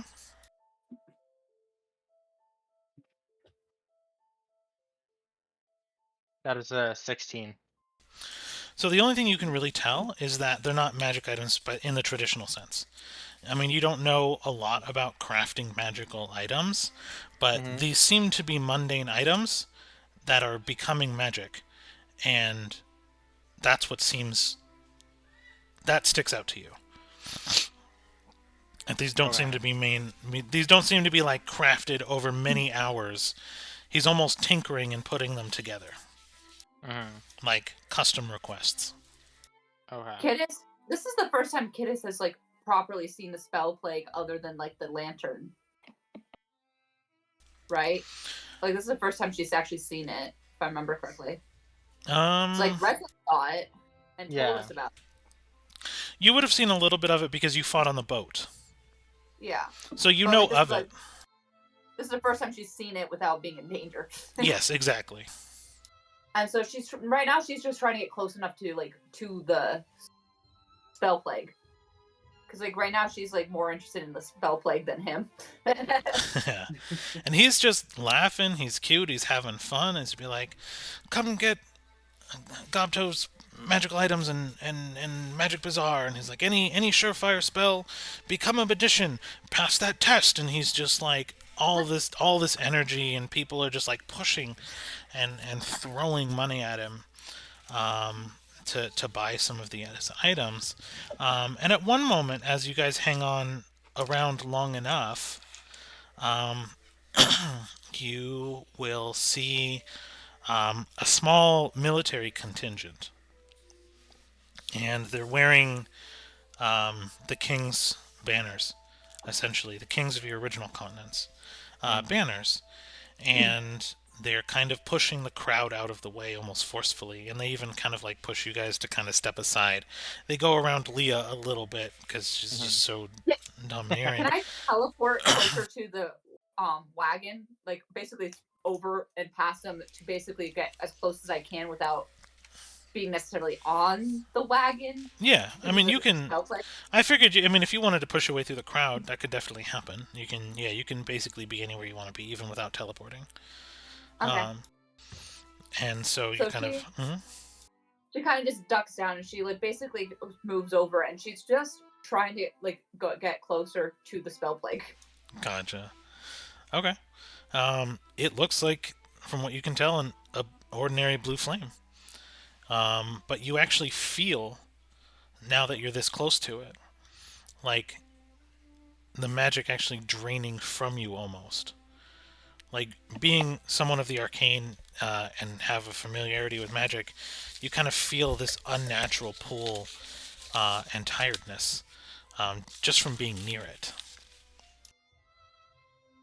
But the military men kind of continue to push through in full armor, and they get stopped, and Gobto's like, hey, no need to push, plenty of items to go around. And he's like, do you have our shipment? And he's like, do I have your shipment? And he's almost mocking them.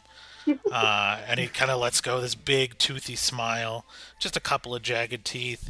And he's like, of course I have it. And he's like, 10,000. He's like, you said 8. And he's like, you said 8, and you're late. Ha ha ha ha, 10.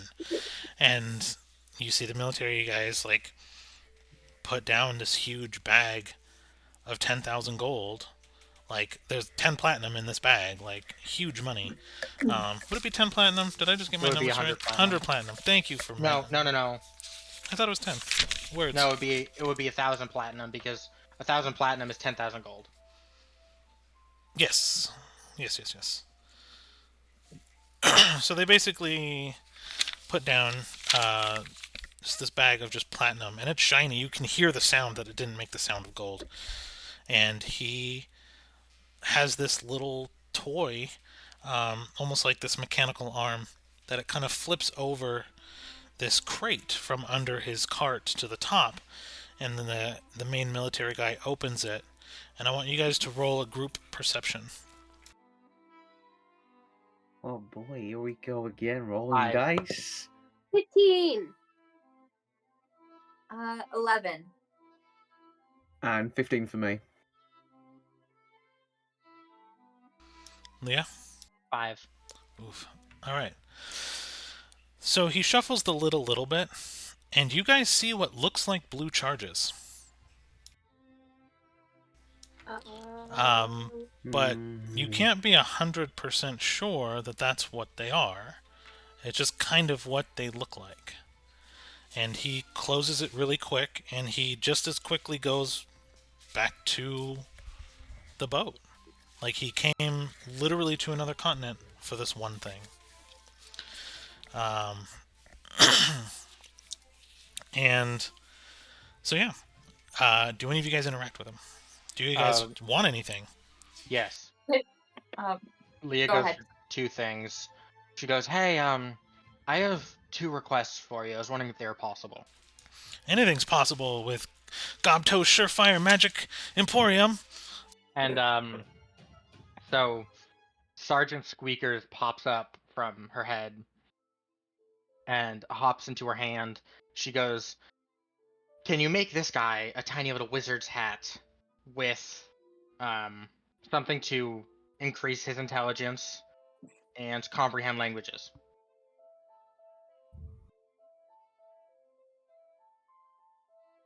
So the headband of intellect mixed with comprehend languages.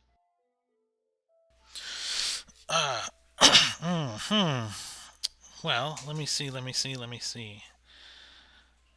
Potentially.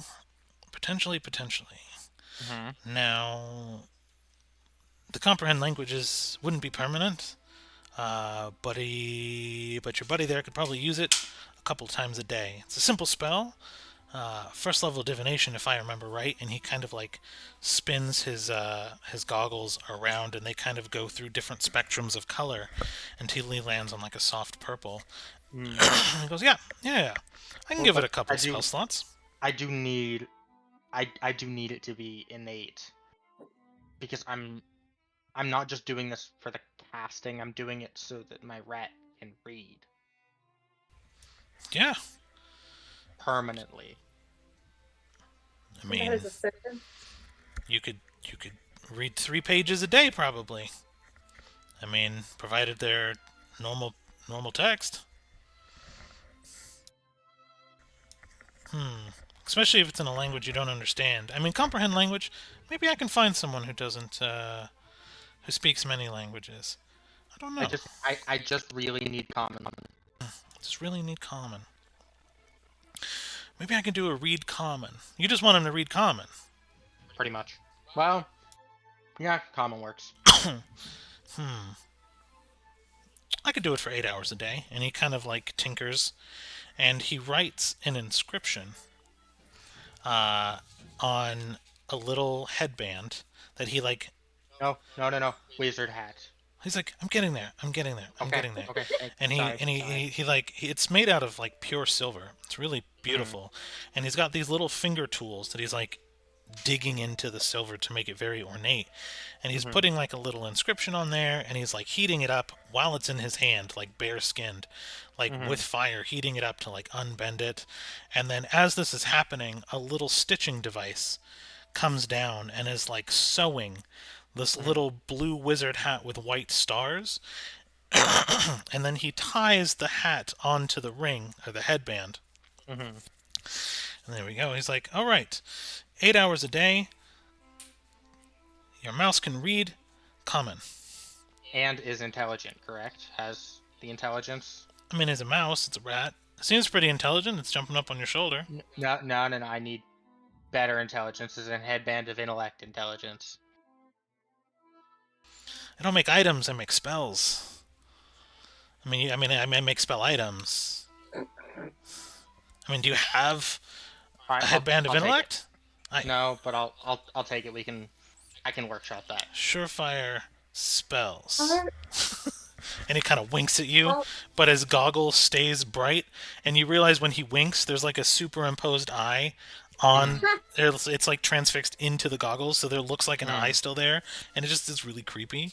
But yeah, he's like, all right, 999 gold. Done. And he hands you over this little silver-ringed wizard hat with gold stars on it that will allow your mouse to read and comprehend the common language for 8 hours a day. Okay. And she goes, all right, I think I'm good to go. Thank you so much. I was like, you don't need anything else. Nope. Cedar kind of pops up and goes, where did you get those goggles? They're so cool. Like, he just looks so excited. He's like, I made them.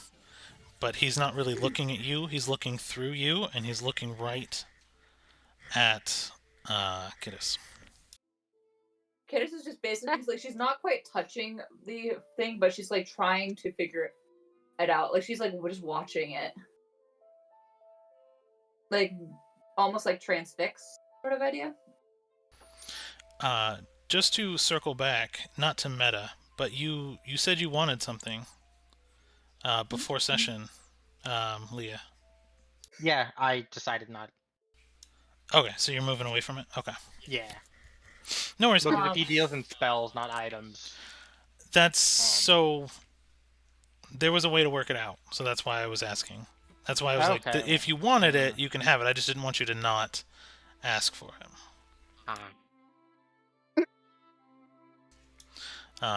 But it's up to you. So just so continue, and I'll be thinking. Okay. How do you cast the spell so close to it? And he kind of looks at Cedar and then looks at Kidis, and Kidis talks. And he's like, well. And then you hear a female voice right behind Kidis that goes, I can explain, and then kind of like tugs on Kidis's dress and starts to like try to pull her away a little bit. Kidis is just like, no, like, what? Like, and she like turns around to see who's pulling at her. She's like, and I got a deal for you too. It's gonna be great. And I'm just getting her image up.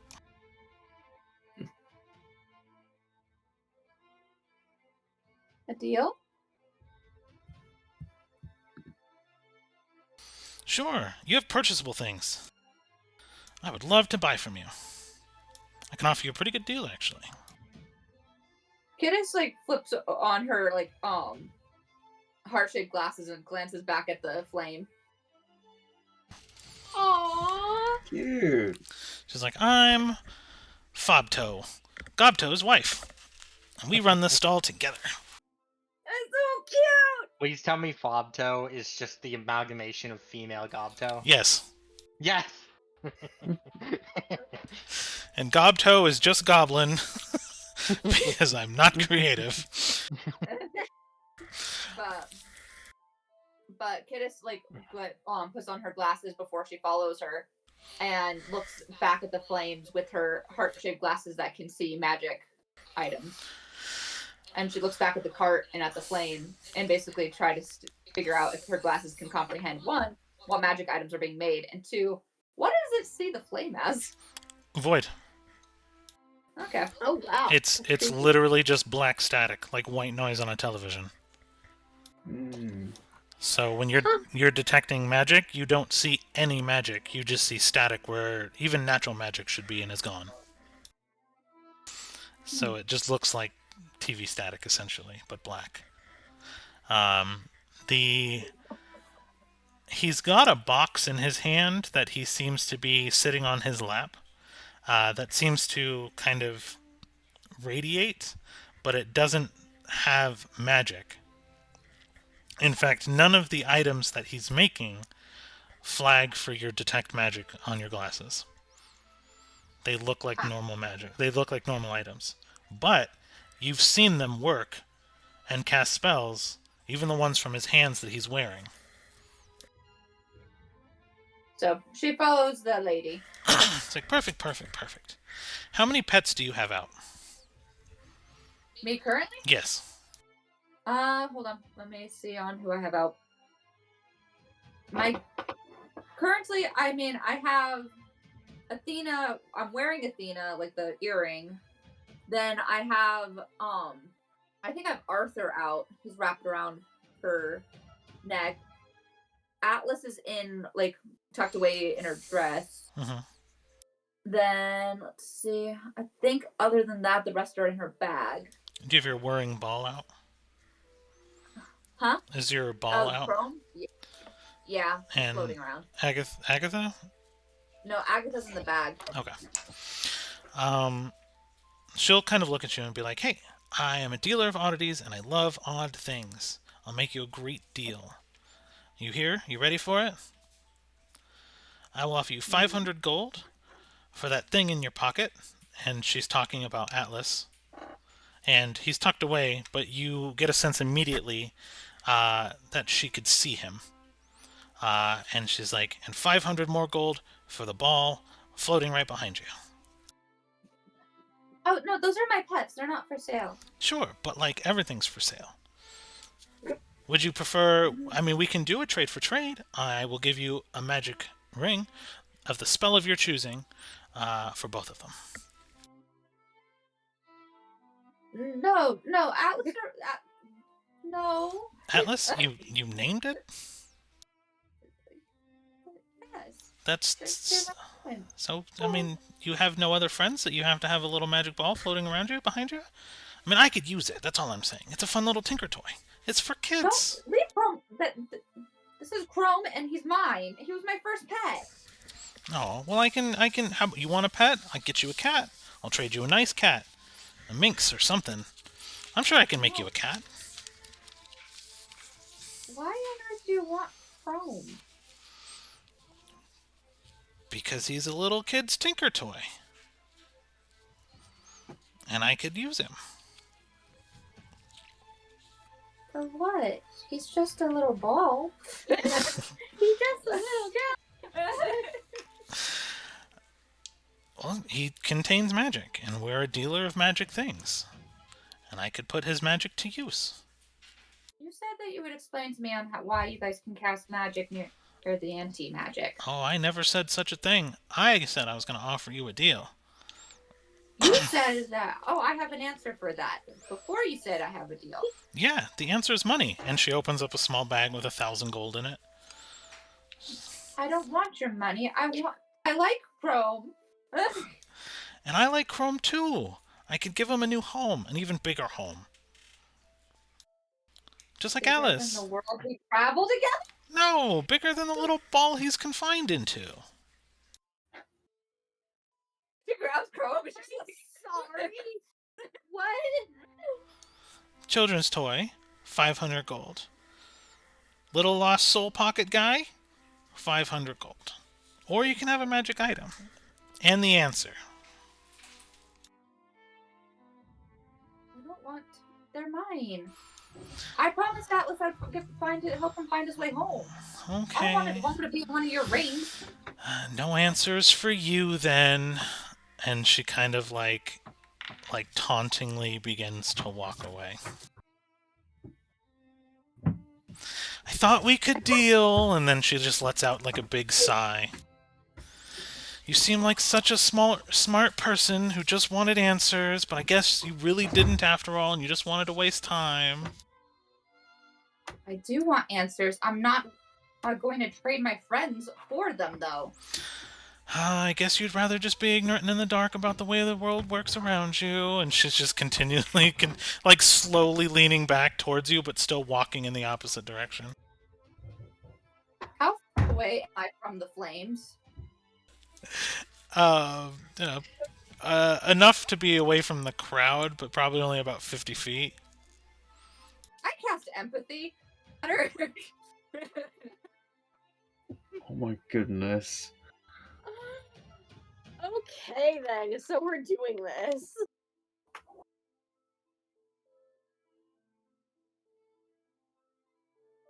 Alright, so... Wisdom save 15. Mm-hmm. Yes.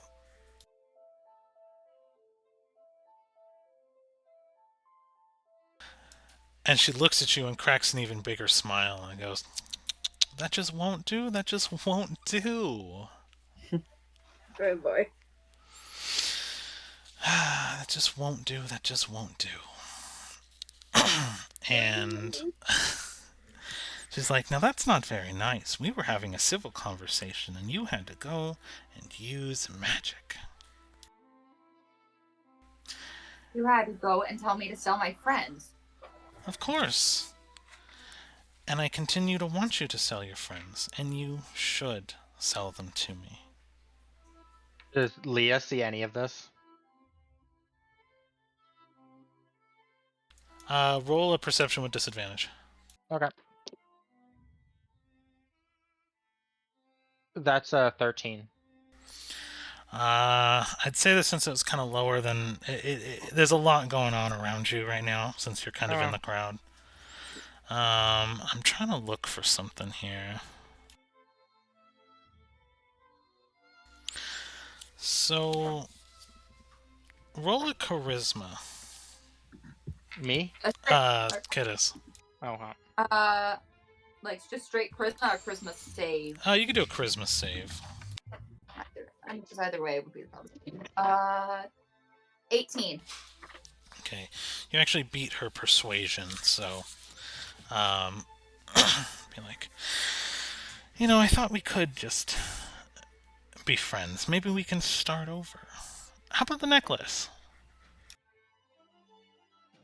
She like holds on to the necklace. The necklace isn't for sale either. She goes, okay. You drive a hard bargain, but I'll tell you what. And she flicks her goggles that are on her hat multiple times. What about the little fuzzy thing on your shoulder? Fuzzy thing? Yeah, the little... well, I guess you wouldn't know it was there, would you? She kind of looks deeper. Oh, well. And she's like, I guess we don't have to deal. But if you change your mind, it's pretty good offers. And, roll me a perception. Let's jump off for 2 seconds. I'll be back in a bit. 17. You noticed for a second as she was walking away that she had her hands on Chrome. And she noticed that you noticed her and actually let it go. And Chrome kind of came spinning across the ground back behind you. Scared by me? And she kind of fades back into the crowd as she walks away from you. And meanwhile now, we're kind of back to the bazaar, and Cedar is still there, and kind of assumingly, did you want anything? Did you want any items, anything that can cast a spell? Basically most of anything. Do you have anything for sending? Sure. Sending? Yeah. Earring of sending? I could probably whip one of those up. That's an easy one. How much would that be? $9.99. I'll probably learn it myself for less. Twice a day, every day, and you don't have to waste a spell slot for yourself, and it works every time. Never have to worry about it failing.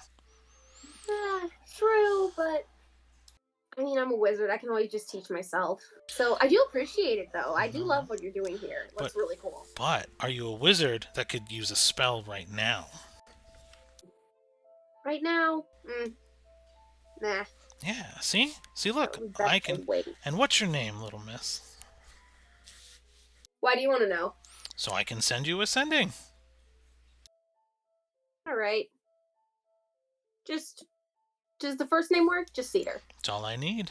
Cedar. All right, and that works. he kind of puts the earring that he's kind of crafted as you were talking to him into his ear, and then he says your name and sends you a message just be like, hi, I'd love to sell this to you if you really want it, and you really want it.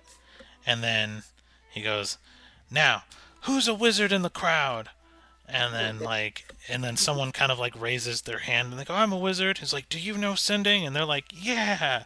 He's like, send Cedar a message. Oh, no. And they try, and then they're like, I can't. And then the whole crowd cheers because they realize that his item sent the sending spell, but the wizard couldn't do it. He's like, the times are changing, the world's changing. Tell you what, $9.50 out the door, 3 sendings a day. I appreciate it, but I think I'm going to pass. All right, well, your loss. I might keep this pretty little thing. And he kind of like twitches his head back and forth and lets the little pearl dangle and like flop back and forth a little bit. Have a lovely day. You too. Next, and he like says next, and someone like pushes you out of the way. Ow, rude. And then The female will kind of walk back up and goes, "You've been standing there a little while. I know we sold from you. Is there anything else you wanted?" And she's kind of talking to Leah. I'm all right, thank you though. No problem. Enjoy your little hat, little friend. And she's like, has a little long, stretchy mechanical finger that's just like playing with Squeaker's whiskers. You know. So are these like mechanical fingers or a whole mechanical arm? They seem to be kind of like an exosuit. Okay. Like there's finger underneath, but they're kind of reinforcing, and they're like tinker's tools built into the fingers. Okay, but so there's no like exposed skin. A little bit through the framing, but not much. All right. Do I try this? I kind of want to try it. You know what? I'm gonna roll dice for it. See if I try it. Nope. Okay. I do nothing. I just move on. Okay. Perfect. So, you go away with your one item, and I guess we'll work out what you wanted in another time then, or we can see if we can come across it later. Okay. Kittis, is there anything final, or Gale, is there anything you're doing? Gail's gonna... Oh, go ahead. Go first. No, go ahead, Cherie, seriously. Oh, I was just gonna say that she's going to attempt to get a closer look at one of the, at him making the items, because she's trying to figure out on how he's doing it. All right. Looking directly at him is a little bit difficult, so roll an investigation with disadvantage. Okay. Investigation with disadvantage.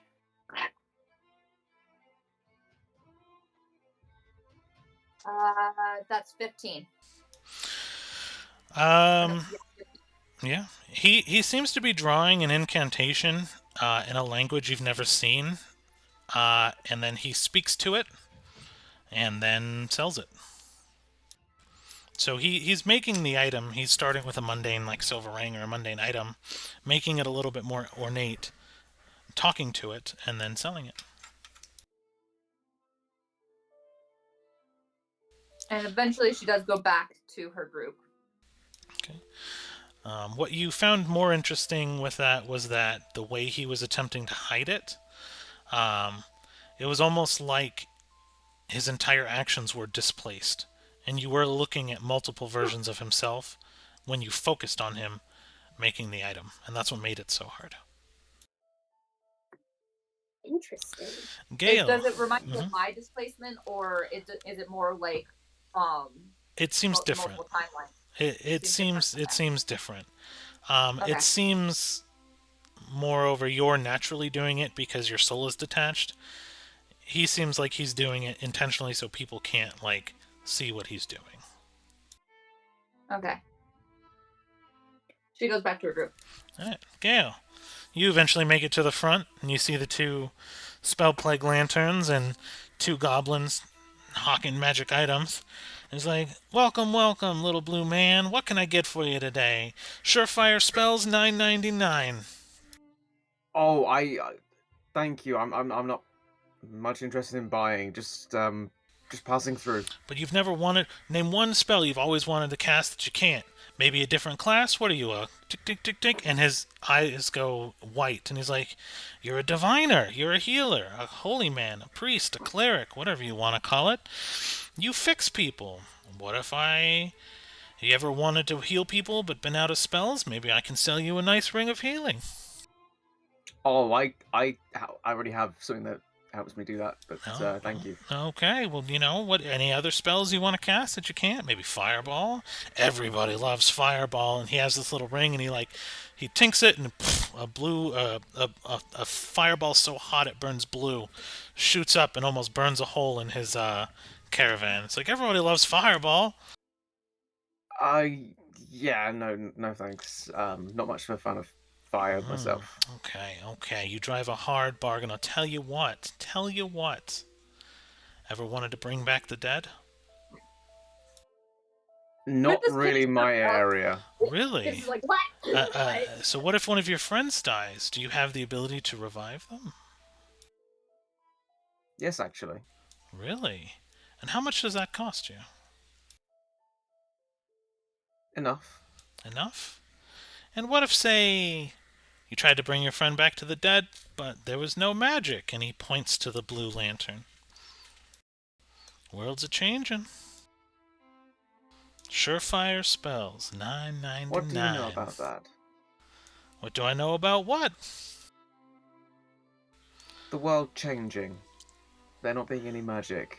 Sure.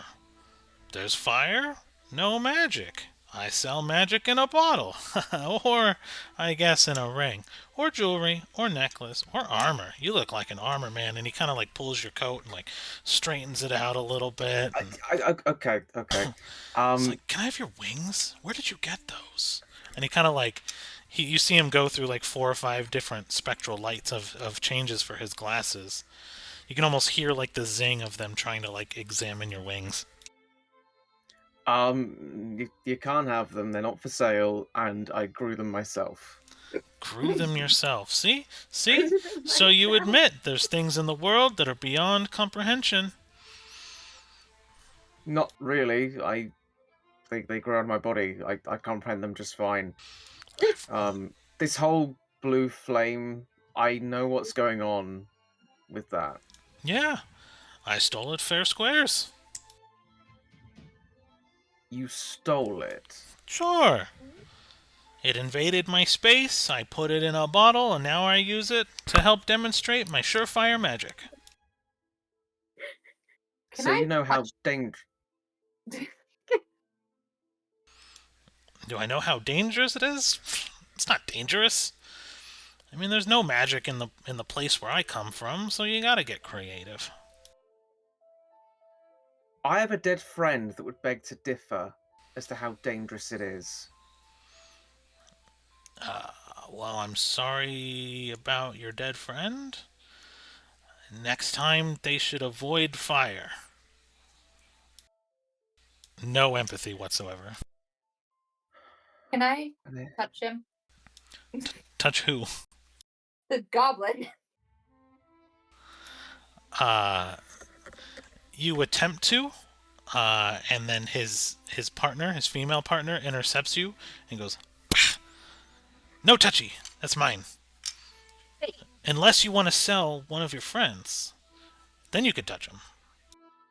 With a 21 perception check at disadvantage, Leah's gonna walk up to the group, talking to her party, talking to these guys, and go, "I'm sorry, is there a problem here? I thought we were done with business." Cedar Not at actually all. turns to Leah and goes, one of them needs to learn empathy, one of them needs to know not to smack my child. Well, if you kept your child on a leash and they didn't go touching strangers... Leah's just gonna pick up both Kittis and Gale, one in each hand, put them on her respective shoulders, and just let's just get out of here. Trust me, it's not worth it. It's super worth it. Before they turn to leave, he's going to turn around to the goblin and say, I've seen what's coming. I know what's going to happen. You're not prepared. I hope you're safe. I really do. Come, let's away. Okay. Kittis. Leah, put me down. I'm going to grab his freaking face. Leah just Kittis. keeps walking away. They're not worth it. Cedar follows, and he was shifting. Yes, he was shifty. Alright. Shifting, not E. So, she was like, he's yeah, gonna you- do something as you No. guys walk away. oh. Okay. And he smiles and goes, "Wish I may, wish I might." Command. And all of you hear "Stop!" echoing through your minds. Is that a saving throw spell? Yes, it's I believe it's a wisdom saving throw. Wisdom saving my throw God. 15. All of y'all add 5, flat 5 to your save. All right. 24. 17 plus 5, so 22. 19. 17. Okay. So you all keep going, but I need... Who are my wizards? I got... Kiddison Yeah. and Cedar. I need both of my wizards to roll a history. Or, no, roll an arcana.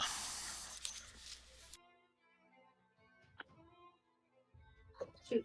That's not great, but I think I can work with that. 14. 19. Okay.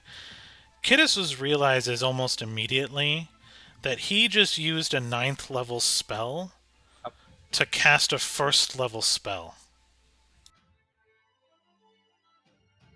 Well, it's more of a 4th level spell, but... Yeah, because you did it 4 Yeah. times, but... Well, no, because he had to upcast it. Wayne, did you Yeah. just well actually? Yes. Yeah. Rand just... It's not that impressive. And as he did that, one of the rings on his finger cracked and fell off.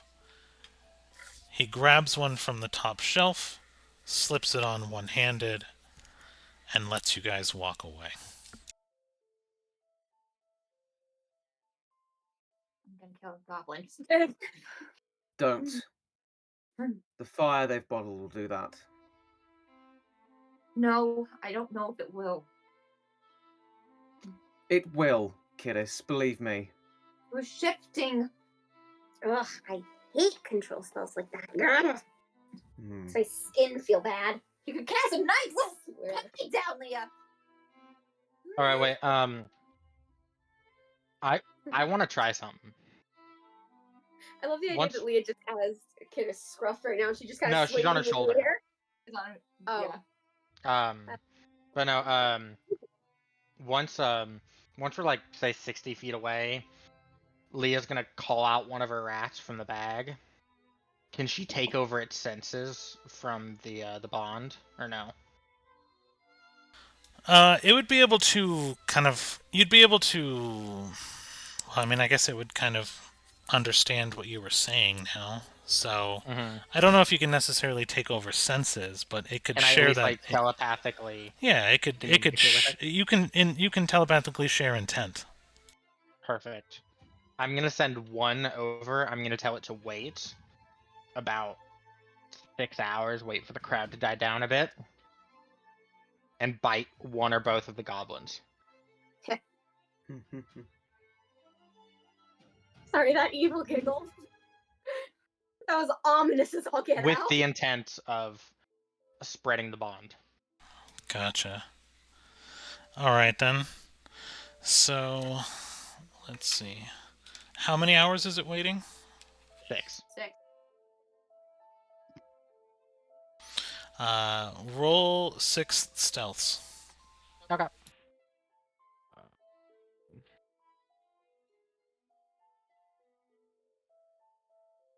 That's a nat 20, a 16, a 15, and a 13. A 10 and a 19. So the lowest was a 10, highest was a nat 20 for a 21. Perfect. Roll for me an attack roll. Okay. What would be the bite? What was the bite plus? I thought I gave you stats for that. You did. I'm looking at it right now. Bite plus was +2. Okay. Not saying anything one way or another, but go ahead and just roll it. Okay. It's a 14. Okay. Now I need your mouse to roll a wisdom saving throw. Okay.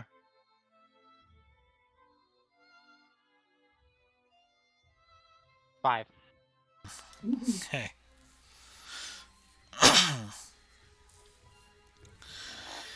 You are still kind of connected because of the bond, Mm-hmm. and you just get this feeling of happiness because your mouse is running around in a little maze, and it's just ecstatic about it, trying to find its way around. More It's hard. specifically, now I need you to do an Arcana. Okay.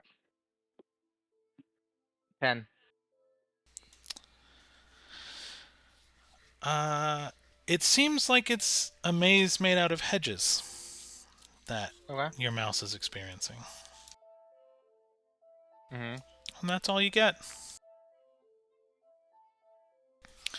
After a day, should you still be within range tomorrow, your mouse will return to you, having not needed to eat or drink or know anything that would happen to you. It tried to bite them, and then it made its way back to you. The moment I get the feeling of this, the moment I see this hedge maze, I kill the bond. Okay. That sucks. Do you want to roll the damage? Nope. All right. Doesn't matter. It has like 3 hit It points. dies. Yeah. It basically just explodes. Yep.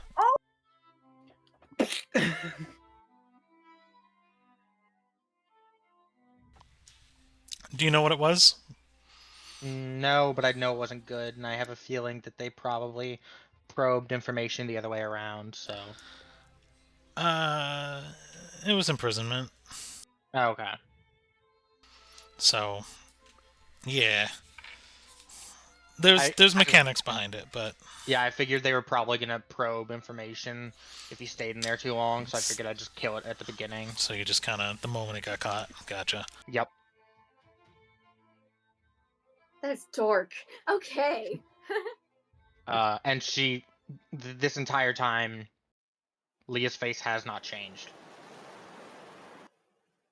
Okay. Oops. Candace is still throwing her temper tantrums even after we eventually find an inn. Oops, wrong.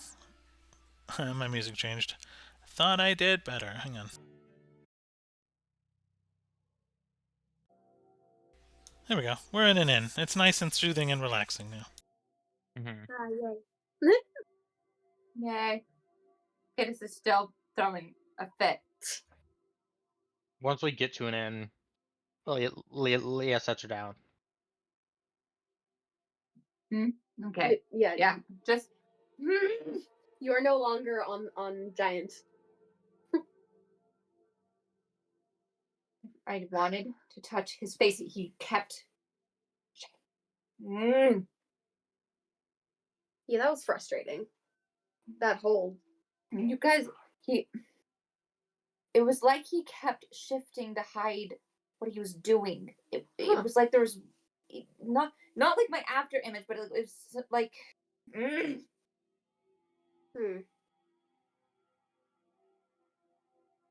Telling me to sell. Kept trying to buy Atlas and Chrome. Chrome got scared. Oh, Kiddos. I'm sorry. Good job not selling them, though. Like, sticking to your guns. I don't sell my pets. I know, but they seem like they would be the type to try and convince you in spell ways. So, I mean, I did try attacking her, so it's balanced out. yeah, she deserved it. They both did, frankly. Gail, are you okay? What he said was completely out of line. He's an idiot. Yeah. You saw what he was doing, right, guys? Selling stuff near the spell plague. He's using the thing that killed Gilcius to make money. I hope that container breaks. I can shoot it. Dang. I can shoot it and set their cart on fire. Could be done. Only problem is we don't know how to put those fires out, so it would end up hurting people that don't deserve it.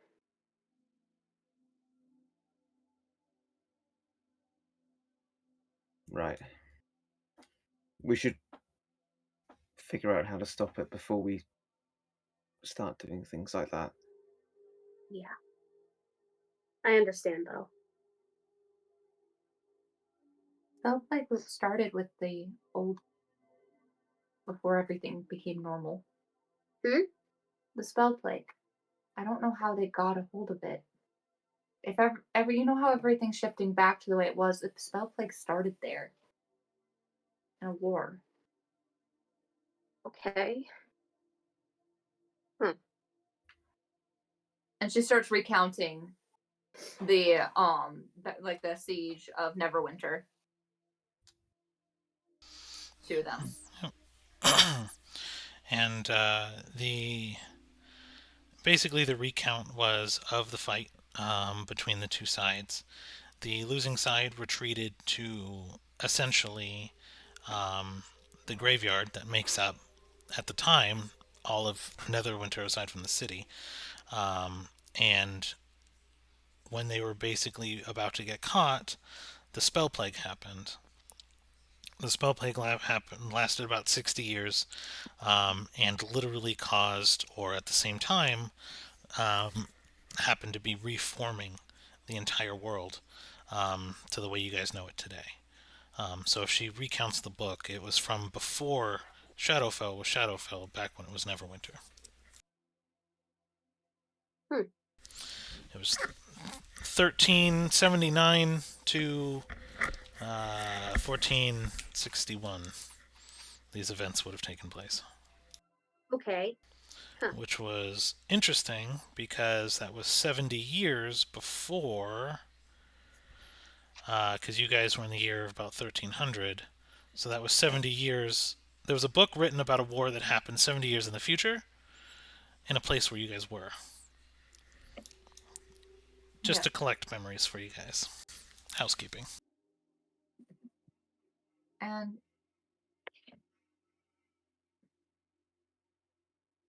I don't know why he kept shifting though.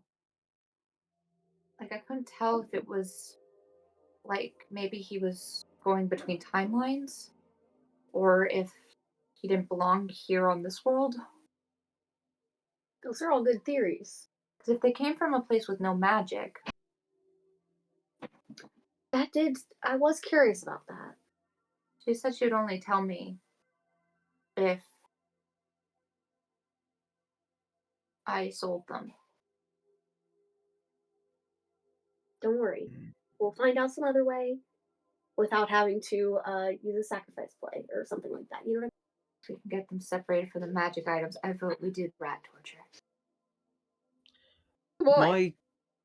My question is, if they come from a place with no magic, then how are they making magic items like that? In theory, it would need to have some sort of a charge component to it, some sort of energy source. I think they're making it out of these things. And she kind of pokes at Chrome.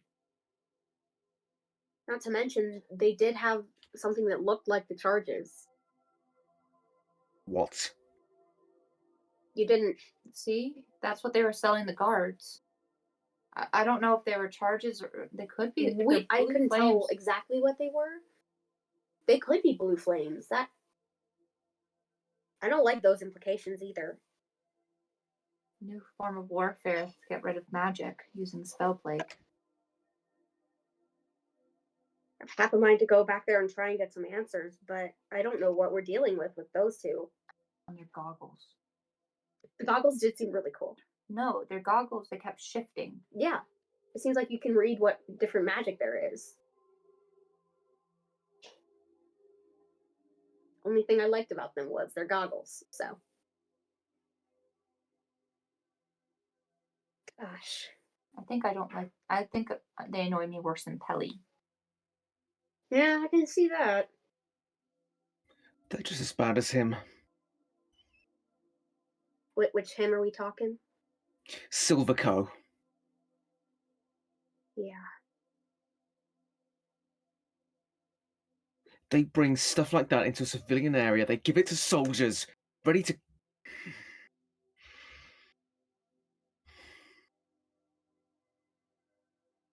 They need to be taught how deadly that stuff is. What do you have in mind? A first-hand lesson. I don't know if we can go up against them, considering the anti-magic kind of takes at least us out of the fight. I'm not talking about us fighting them.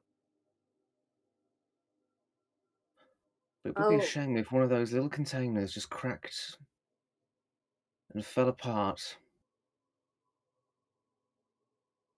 Are you okay, buddy? You're starting to sound like me. Yeah, I understand where it's coming from. I do. But this is different than things you normally suggest. And I just want to make sure we don't do something you'll end up regretting later. These people, they need to learn that what they do to make money, it hurts people. And the only way to teach them that is by hurting them. And where are you guys having this discussion? The inn. I guess in one of the inns. Please tell me they do not have cameras. I've had enough of cameras this week. No, they don't have cameras, but someone could be listening in. Yeah, that's what I was kind of wondering. Well, Leah has not been interacting whatsoever during the 6-hour stretch when they were heading to the inn. Not only did she send out the one rat to go investigate them, she sent out 100 others to go collect food for the swarm and infect other rats that they find. Okay. Join the army. The Retalian. Roll 2d20 for me. Okay. Gosh. That's an Gail's 11 getting and a ridiculous, 14. sorry. It's an 11 and a 14. Yes, it is. Okay.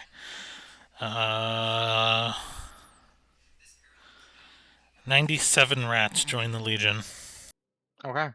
Holy but cow. I only have one of them, one extra come back.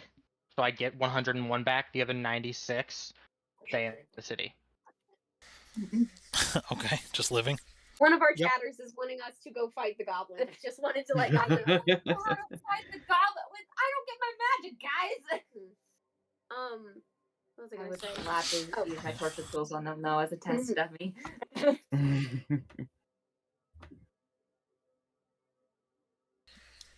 That was like the most awkward pause stare. I was trying to think if there was any way I could just really mess stuff up for them without using magic, but I'm trying to think.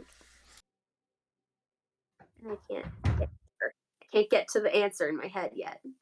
But what I was gonna say is, I think Cedar's gonna be like, I mean, I do think they need to be taught a lesson. Very much so. They're awful people. But they also don't seem like the type willing to learn. We'll see about that when their flesh is the one that's burning.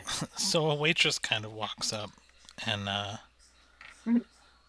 puts some drinks down on the table for you guys and just kind of goes through and starts to take your food order and stuff. And she goes, couldn't help it over here. She rolled really well. You guys talking about Gopto and Fobdo? Nope. God, they're such a blessing to the city, aren't they? They've just been so great to us. And she's like, looky, and she's like, she shows off her wedding ring.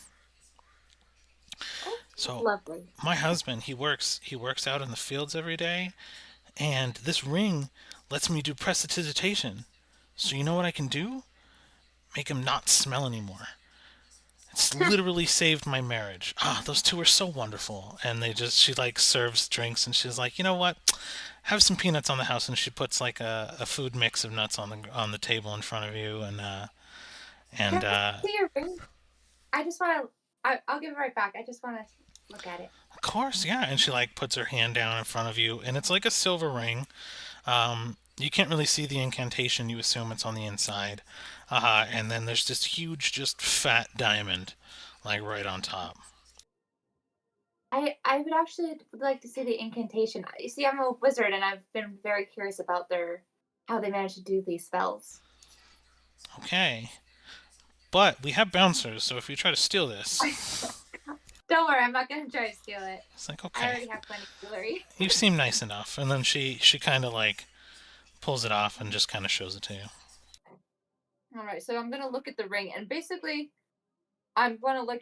First off, I'm gonna kind of make a little quick copy of the incantation on just a separate sheet of paper, and then I'm also going to I'm trying to investigate it to figure out the origin of the magic. Okay. If I can. Roll an Arcana. Okay.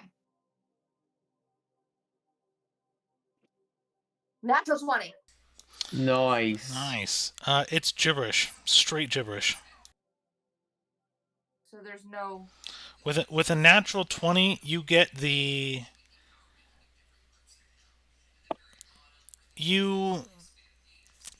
with a natural 20, what you fuck. Damn it. What you get is that it's literally it's just there. And it's such bullshit that you get the intent that it's actually just there for show.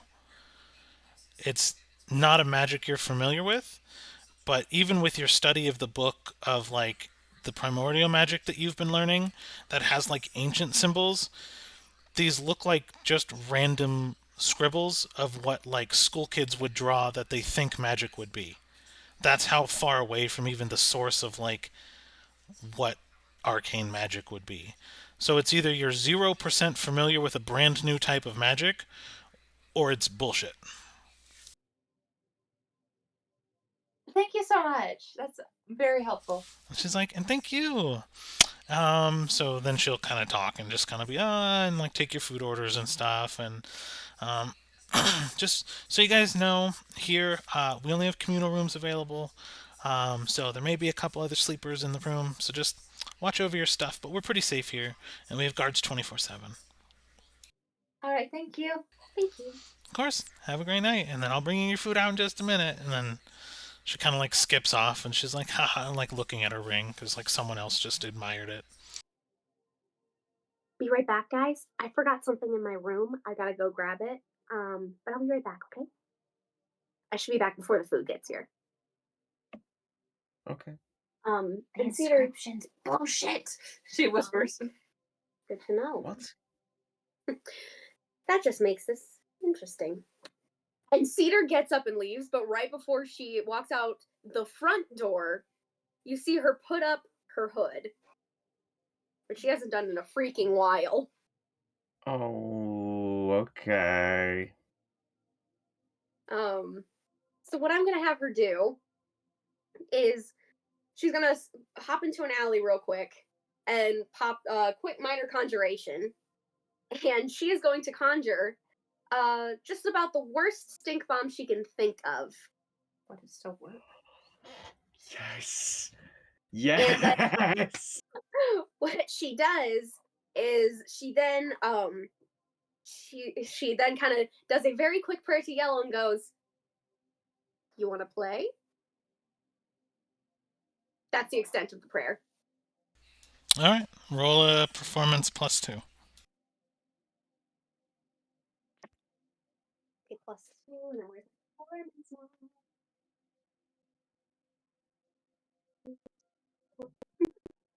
15. 15. Okay. What do you do? So then Cedar uses her Fey ability to camouflage, but as she's going, she is changing the basically, if it was an octopus, it'd be chromatophores. So I'm just using the term chromatophores. So deal with my biology self. She's basically like changing the chromatophores constantly so that it's basically invisible. She takes flight, kind of reflecting the sky, and she flies over the caravan. Not the caravan, the little tent that they have. Very quickly uses one of her normal matches to light the stink bomb and drops it right where one of the holes in the tent would be. And then she flies the heck away. So here's what's interesting about this, and this is what you kind of learn, is that conjuration basically conjures in inanimate object, right? Mhm. So the magic that you summon is the item that you summon is non-magical. Mhm. So to your satisfaction, a giant puff of yellow smoke that fades into a mist that almost seems invisible to the naked eye drops right into the middle of the crowd, and a lot of them disperse. Like, some of them that are actively doing a purchase kind of wait an extra 5 or 6 seconds while their items are being prepared. But the majority of the crowd kind of like bails, and like even the goblin is like, okay, time to go, and he puts on a mask and is like breathing, and every time he exhales, you can see visibly, this puff of just like yellow dust. And what you notice is that these dust particles are now actually sticking to people's clothing and creating just trails of just nasty fart smell. Cedar, still in camouflage, flies back kind of like around into an alleyway, sits down, like laughs to herself, takes off her hood, and then just walks back into the tavern and sits down with her friends like nothing happened. And I think that'll probably be a good spot for us to call it for the day. Yes. Nice. The best kind. Oh man. Ending the session with a fart bomb. I dig it. That's how we do it, Mr. L. Thanks for watching. Yeah. All right. Are you good for next week, Doku? I'll let you know. Okay. Awesome. Cool. But I'm going to go and end, so...